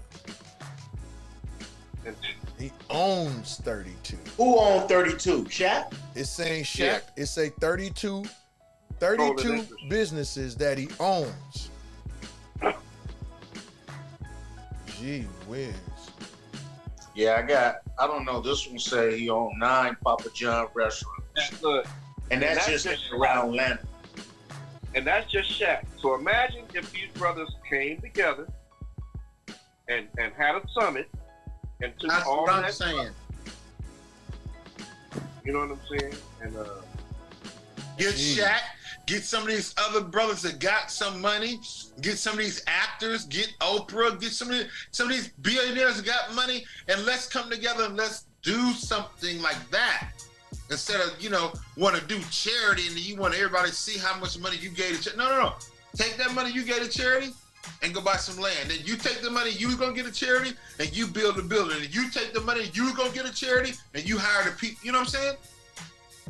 yeah. What I would like to see is for us to invest in our youth. Yeah. I would like to see, instead of like Dr. Dre when he got that quote unquote $1 billion from Beats, Yeah. he gave $10 million to USC. Why? USC have enough wealthy white Thank alumni to be able to keep that school going. $10 million would have done major things in an HBCU. I was just finna say, And why not but get like Speedy Jackson- or Morehouse or something like that? Right. And then you create a wealth of black talent, and then that's who you hire from. In those 32 companies that Shaq owns, that he owns, there should be 32 black CEOs. There should be 32. Thank you. Those From are the college schools that recruits, they gave their money to. That's the only way that things gonna be any different. You know what I mean? And then too, invest like you remember when we were growing up, man. We go somewhere like Redwood City and look at the fields that we played on, and go somewhere Right. like Redwood City, Yeah. Mountain View, and damn, they got night football games and night baseball. They got turf. We playing on Right. dirt up at Hunters Point Gym. Right.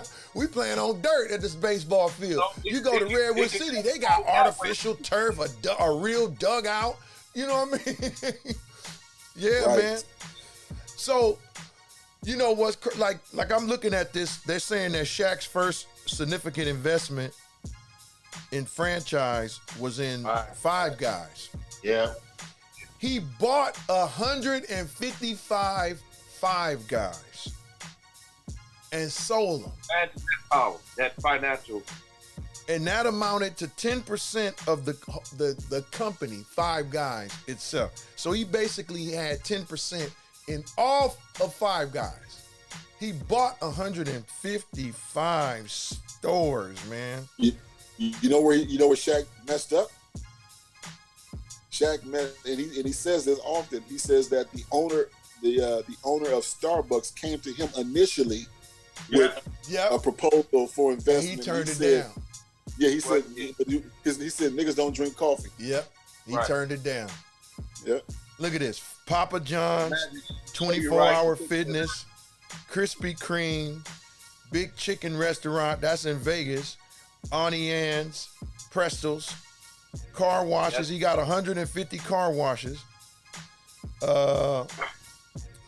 He's owned or invested in Lyft, J.C. Penney's, Gold Bond, Icy Hot, the General Insurance, Forever 21, Reebok, Barney's, New York, Aristotle, Shaq, Ring, Vitamin Water, Google, Pepsi, Apple, Sacramento Kings, Cityplex 12 movie theaters, esports, Spider, Tap Outs. Look, he owns the likenesses of Elvis Presley, Marilyn Monroe, Muhammad Ali, David Beckham, and Dr. J. That's crazy, dude. So imagine the power in that. God damn. Just How you know Elvis stuff in Dr. J? Dr. J walking around like you. You would think, it would be Right. people that have passed on. He got the likeness of Dr. J. He's still alive. Yeah. That's crazy. And Doc ain't hurting. And Doc ain't hurting. Oh. Wow, man. That's crazy, man. But like you said, Rack, but why not? Look, Dr. Dre, hey, someone give me $500 million. Guess what? I'm gonna take $100 million. Look, I want to find out, how do you even, how did these begin? How do you create a new one? You know what I mean? How do you create a new one? Like, is there a HBCU in California? Yeah, you got what? You got Hayward. You got Hayward State, right? They got one in LA, from what I understand. One in LA. So how do you build another one? How do you build one in San Francisco? How do you build an historic black college in San Francisco? How do you go about that? You know, I want to build another one. You know what I mean? Why? How do you do that? You take $100 million and then who do you go invest in? Who do you get that's able? I mean, how do you get the credentials in order to do so? You know, stuff like that. I mean, you look at LeBron. LeBron built a school and then he just built something else, didn't he? He just built another apartment complex. Yeah. You know, so I mean, you know what's crazy though? All the stuff that Shaq got, he worth 400 million net worth. Net. Right? I said that's the net. Yeah. LeBron is at 1 billion. Yeah. So if he has to cash out, that's what he would get. And like you say, it's a lot of power in that, man. But it's not something that's heavily promoted and encouraged. And that's life after basketball. Like, we're talking about the money that Draymond's gonna get, but Draymond's gonna get paid by TNT after he finished playing. So that's some more streams of income for dudes. So this is all this stuff we talking about. Shaq, we talking about guys that played and have gone on and left the limelight for that, and are living in their future. Because basketball career is only it's a finite amount of time. It's not forever. And these dudes don't think like that. Oh, I'm gonna be making this money forever. No, you're not. Yeah. That's true, man. That's true. Let me see what we got. We got a comment on here. We got a comment. Where'd that comment go? Somebody said something about John Morant. Let's see. Someone said, let me see, who was that? Oh, LaRue says, a change of lifestyles, remove yourself from family and friends indefinitely. This is the only way. He must step away. He's saying Ja must step away from, family and friends and stuff like that. And I mean, nowadays, especially with these types of, or these amounts of money, like we talked about how people going from having nothing to being a multi-millionaire. Of course, you get all your cousins coming out of the woodwork. You know what I mean? You gotta have some type of discipline. I don't know where they would actually learn that from. And you gotta have balance. Not to cut you off. His family are enablers. You can't just cut off everybody. Because some people just gonna be in there, just gonna serve a purpose. Yeah. You got your first your first ace family members. It ain't like you could just, become a multi-millionaire and be like, all right, Mom, I'm gone. Dad, I see you. And that's it. Of course, I mean, the thing I like about LeBron, this is what I like about LeBron. LeBron surrounded himself with enough people to still give him that I'm connected to the folks that was there when I wasn't nothing. Both places come. His homeboys. Remember you guys seen that documentary? What is that movie? Roy, what is it again? What is it called? The thing about LeBron when he was young. That little Netflix thing. I think it's Netflix or whatever it is. You seen that, Rack? Yeah, I saw it, but I didn't know. What's it's that? good. It's good? Yeah. You gotta watch it, man. It's about when they were kids and how they all 5 of them ended up on the same team. You know what I mean? Those, he brought them guys along with him. They all business owners. You know what I mean? They all still involved in what he does. You know what I mean? So he was able to be smart enough to say, okay, these is my cats. These have been my dudes. You know what I mean? And I'm gonna make sure, for one, we still gonna have this line of this relationship. But what was most important, I think, was he pulled them out of Akron, out of the hood. It's called Shooting Stars. Yeah, Shooting Stars. That's the name of it. So I think that was real key in him being able to still be connected, you know what I mean, without having to say, well, man, let me drive back down here to where we used to live in them apartments in Akron and hang out with my boys. Look at Rich Paul. Rich Paul, he sent dudes to law school. He hung out with the LeBron had access. He hung out with the people that LeBron had access to. He got the education, and he was able to maneuver. Yeah. That's all you need, opportunity. They tried to change the rules because of Rich Paul. They tried to say that Rich Paul doesn't have I don't think he has a degree or something like that. They said that all agents have to. At one point they were trying to say that all agents have to have a degree now. Once Rich Paul started getting all of those larger contracts and those big name athletes, they tried to silence him. They tried to blackball him and not allow him to be an agent. They tried to do the same thing with Sean Carter. Jay-Z. They tried to say he couldn't be an agent. So what he did was smart. He said, I'm not an agent. I own an agency firm. Yeah. Makes me all right. Yeah. Right. The people that work for me are agents. Because what you have Aaron Goodman. You had a few black agents that was around. GP's first agents, the Goodmans and all that. But not a lot of people go with us when it comes to the league. You know what I'm saying? Right. They don't. Yeah.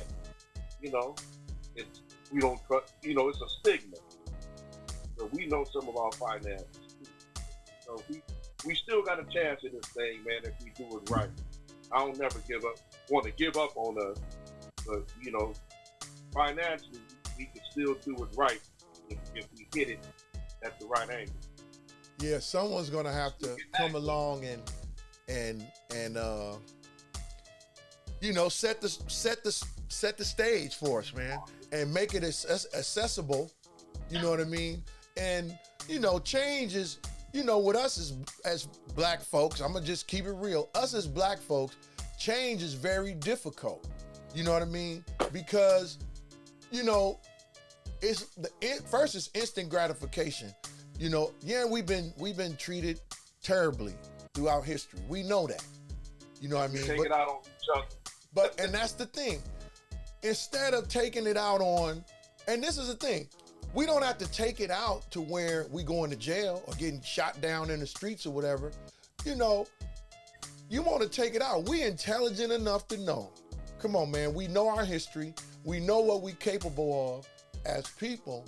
But that's the one main thing, Vaughn, is we taking it out on each other. We in such competition with each other, we missing the mark entirely. You know what I mean? Just like with the social media outlet. You know what I mean? People out there advertising, you share your life, but the haves and the have-not, oh man, he got a studio, such not this, you know what I mean? Who does he think he is? I don't think he should have that. And then, it's like a disease, bro. And then once it starts to roll, people should be happy for people to have things because it's all temporary. You know what I mean? Ain't nobody, none of the stuff you acquire on earth in the ground. That's why you got wills and living trust. That's but, right. You know what I mean? And finance, you know, people fight over money. But now if somebody said, you know what, man, D got a whole lot of bills. Wouldn't nobody even know you? Right? He got a whole bunch of debt. No, I don't know that dude. You don't want to acquire Exactly. debt if you want to suck him for his resources. And, Exactly. You know, we got bad, man. You know, a car is just a car. It's going to depreciate every day you drive it. But, you know, dude drive this and he got this. People don't want to see you being happy and enjoying the limited amount of time you got here. We still got a chance to make it right, bro. Yeah, that's true. Ronald Leggett says, I think it's dangerous to assume that some of these celebrities don't give back to our communities when we don't know who they have donated to. Shaq has supported Boys and Girls Clubs of America, Rainbow Push, grants for black businesses, community schools, and many more donations. Yeah, that's what I'm, touching on, Leggett, is that Shaq has invested and Shaq is giving back, tremendously. And I think, to reiterate, I think that is why we don't see these more seasoned guys in the news media on a negative, because they busy like that. You know what I mean? Yeah. They busy like that. Now, if John Morant was donating to the Boys Club of America, Rainbow Push, grants for black business, community schools and stuff, he wouldn't be riding in the car listening to doggone young Lil Von or King Von, whoever, throwing up gang signs and pulling guns, So, yeah, you're absolutely right, Leggett. We don't know. I mean, but I can assume, and I think my assumptions would be more on the true side than the less true side, that's why you don't hear about people in the NBA or in sports. You don't hear about the negative stuff about these guys, because they are able to keep a level head and know that, hey, you reap what you sow. You out there partying, you know what I mean, and running through women and wanting to be at the latest party and stuff. Eventually, you're gonna have to reap the consequences from all of that. You're gonna have a bunch of babies. You're gonna have women accusing you. You know what I mean? If you don't wind up with some freaking disease or something, you know what I mean? Or you're gonna end up broke. At some point, you out there running around spending your money, throwing $40,000, $50,000 on the floor in a strip club. I wouldn't care if I had $1 trillion. Who you think I'm finna dump $50,000? First off, I don't understand. Listen, 500, D. What's that?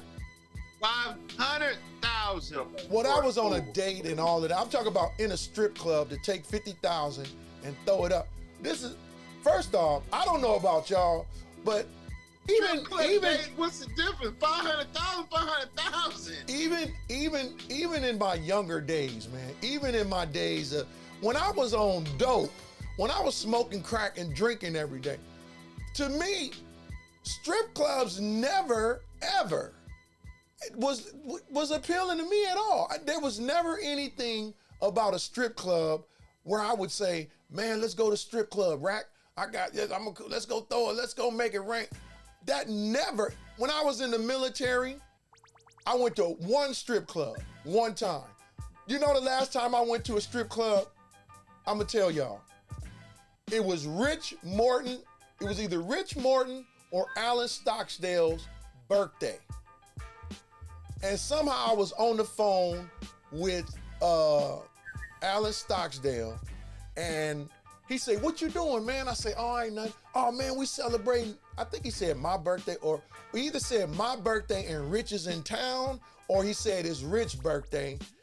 Come, we celebrating, man. Come join. I said, where y'all at? Man, we in Mountain View. He gave me the address, and I drove to the address. Right, it was the Brass Rail, which is a strip club in Mountain View. I didn't even know that. I pull up, man, I go up in the strip club. Dude, I was so disappointed, bro. I didn't see what was the whole fun about it. Hey, D, I thought you said it crazy before. I remember one of my buddies had a bachelor party. That ain't my scene. The dude went, the chick was in there, and her boyfriend was a bodyguard. So them little dudes was in there taking pictures of her. And she said, no, my boyfriend doesn't like me to take me, so she put on some leg warmers. It's a quick to sin, but she said, you're the only one. She came up to me. She said, you're the only one not spending money. I said, well, you're gonna take off your clothes anyway, so why am I gonna be so? And you're already paid, so why would I waste my money on something that I'm not gonna? I never understood the concept. I like my money, and I never understood the concept. And I say this all the time. I got invited to strip clubs a number of times. I don't see the concept in me going to an establishment. First of all, I got to pay to get in. I got to have a 2-drink minimum, and then you're gonna come out. You're gonna dance a little bit. All these dudes gonna throw money on the stage. You're gonna pick that money up and then run backstage. What do I get out of that? Exactly. Nothing. Exactly. And that's what making it rain. They hoping that the girls say, "Oh, Rack just threw 50,000 in the air." They hoping that he gonna spend another 10,000 trying to get some ads. Yeah. No, not really. A fool in his money shall soon part. Yeah, I just never understood that. So when I see these dudes, you know, we going to strip club. What you telling me for? You know what I mean? What you telling me for? Do you know what you could do with it? Yeah, like, man, look, I would rather, if I'm gonna throw my money away, I'll walk in a casino and put $100 in a slot machine before I go get 100 ones and throw it up in the air for some girl that's up on the stage dancing. You know what I mean? I'll take my chances in a casino before I will go just throw my money away. You know what I mean? I mean, at least there's a chance that them $100 might, I might win. You know what I mean? You ain't winning in no strip club. It's a 100% loss. Yeah. You know? It's a 100% loss. So I don't understand that, dude. 50,000. Yeah. Like you said, OB, you said the dude spent 500,000 on a date. What could you possibly do for somebody for 500,000 on a date for one night? Look, they just shipped him to Washington, so she's in New York, so he's a light shorter trip. and on top of that, the story go he didn't smash. Right. Even if you smash, come on, man. I'm gonna go jump off the Golden Gate Bridge. I get somebody $500,000 a day.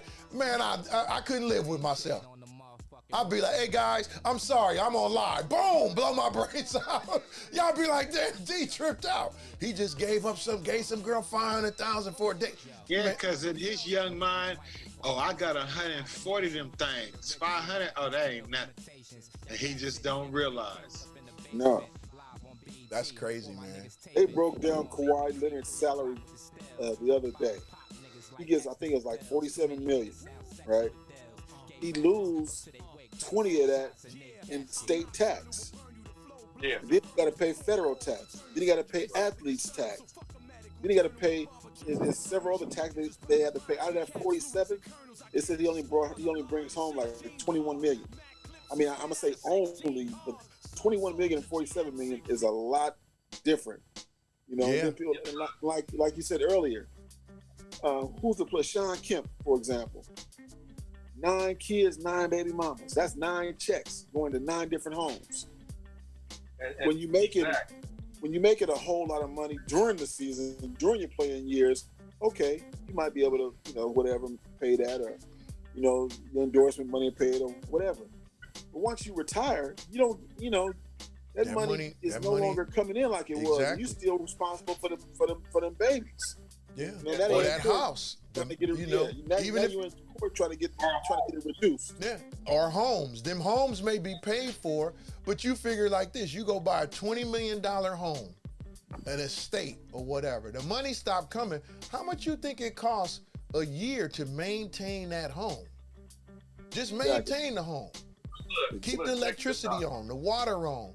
You know what I mean? I remember I had Chili Davis, Devin Mitchell, and Jeffrey Leonard for tax money. And when you go play in these different states, like in state California tax, or New York, Texas, what all the non-state taxes. I mean, so you got to file a federal return for one, And then in each state, you got to file a non-resident. And that's where you earn the money. That's how involved that is. Got you. So LaRue Jackson says 500,000 is 500,000. If it was on a date, it doesn't matter. It's still a lot of money, and I think that probably factored into the Warriors thinking about how this guy processes his thoughts. That's a good talking about Jordan Poole. That's a good point. That's a good point. If he's that reckless with his money, you know, that does give you an indication of how this guy thinks. You know what I mean? He's young, multi-millionaire, and he's just like, okay, I'm gonna throw away this $500,000, $500,000 on a date. Yeah.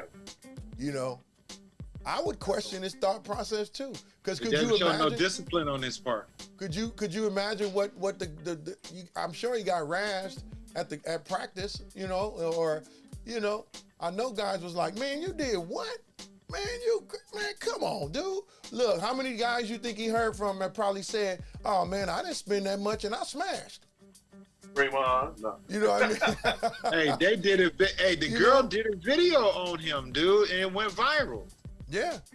So, you know, how many guys probably said, oh man, I met her the first night. We just chilled at the crib and had a Netflix night and it was on. She stayed with me the whole weekend.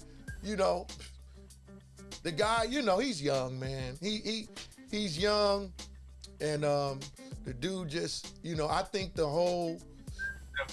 he just basically life hit him all at once. All this fame and money And look, hit him all at once, man. and all of that is a rotation. You know, like John Wall's ex-girlfriend is Draymond Green's wife. You know what I mean? They got a rotation. Yeah, exactly. You know, These guys be crazy. having ex-girls that be married to, you know, this person, and then next thing you know, they with the next guy. You know what I mean? It's a fraternity of girls, bro. It's a fraternity of girls. You know? Or look at Matt Barnes and his wife, and you know, Shaq, Gilbert Arenas, all that stuff. Yeah. That's my homeboy, and then, you know, he out of town, and you know, hey man, who needs that? Yeah. It's a fraternity, man. It's a fraternity of women. It's like a pool. Hey You man, know, look, yeah. I remember one time Merv Booker took me to the game. Rest in peace, Big Merv. It was when Dominique was in town. Atlanta Hawks. They had Dominique and Mookie and them and Dwayne Farrell. Scott Brooks was one of their guards. And after the game, they were staying at the Marriott on Fisherman's Wharf, next door to TGIS, down there almost by Bay Street. Matter of fact, the Marriott is right there off of Bay where Tower Records used to be. And then next door was TGIF Fridays. So Dominique was like, hey man, he was gonna treat us to dinner. You know, we was gonna go to dinner, hang out with him. So he said, meet him at the Marriott. So me and Merv we go to the Marriott. We in the, you know, the Marriott had a little, you know how you drive up to a hotel, you could drop your bags off, or you could park your car right there in the little area, but it's kind of covered, you know, walking into the lobby or whatever. Man, we got there, dude, it was like all these women, bro. Like the whole lobby was just full of chicks, dude. I'm talking about from the entrance all the way down the hall, just full of women, bro. We was like, what the heck? Man, hey, them dudes went, they had to go in the side door. They know your aliases. Yep. When your contract is up, it's the opposite. They know more about you than you probably know, man. They do Super Bowl. I'm serious. I'm serious. Hey, Scott Brooks, you know what he did? He went in his room, he put on a Pendleton, some Levi's jeans, and like some Vans, and came walking out the side door, and they was all in the hall, everybody looking for a player.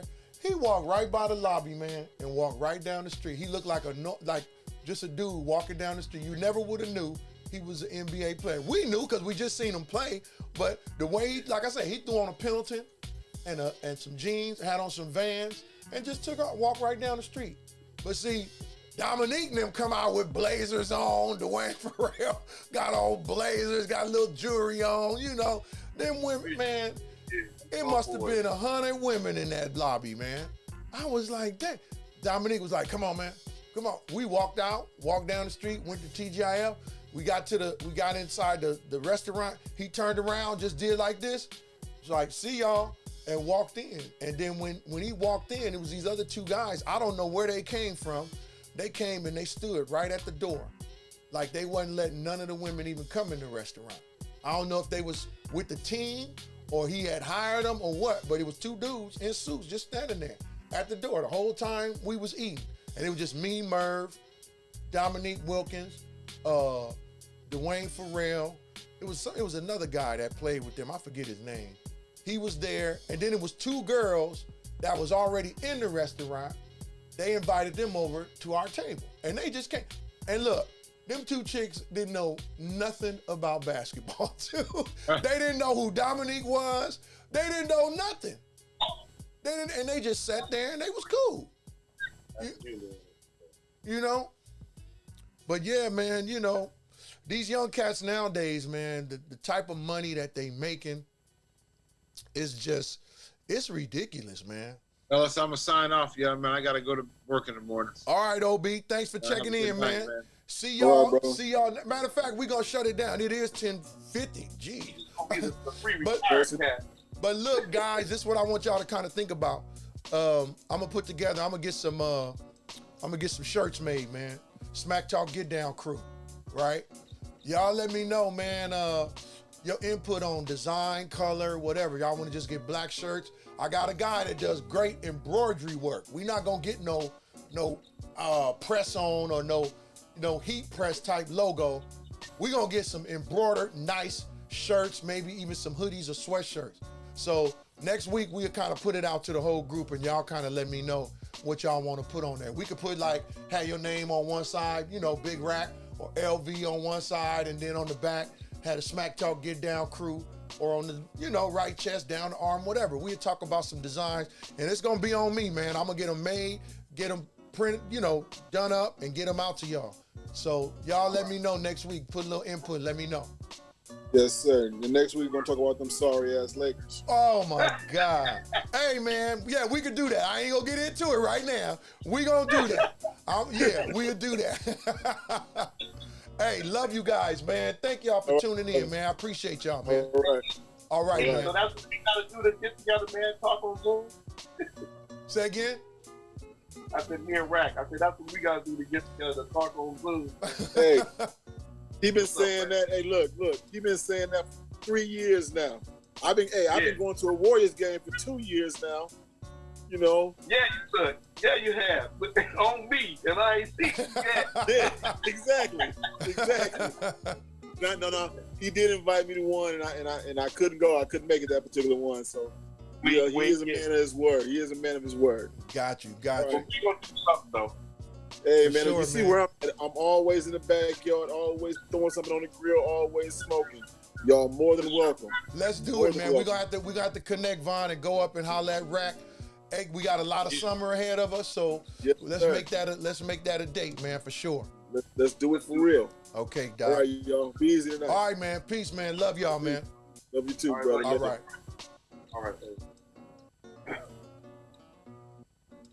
Over on Facebook, y'all checking in tonight. I want to say thank y'all for checking in to the Smack Talk Get Down tonight. And it is about talking smack over there on the DJ D Show Live on YouTube. Thank y'all for checking in tonight. I appreciate y'all, man. I appreciate y'all. You know what I mean? We had a good time tonight. It got a little heated. We got into the Smack Talk real heavy there for a minute. But we had a great time. Big ups to those checked in with me over on Facebook. Donald Letcher, Joe Belfry, James Simmons. LaRue was over there on Facebook. You know what I mean? All you guys that checked in, man, we appreciate y'all. We appreciate y'all, man. Hope to see y'all next week. Appreciate y'all. From your boy, DJ D. Big ups, peace, love, and hair grease. See y'all next week.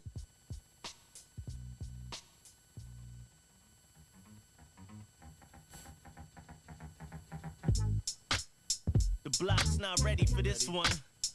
This the hood walk. G's up. I designed this for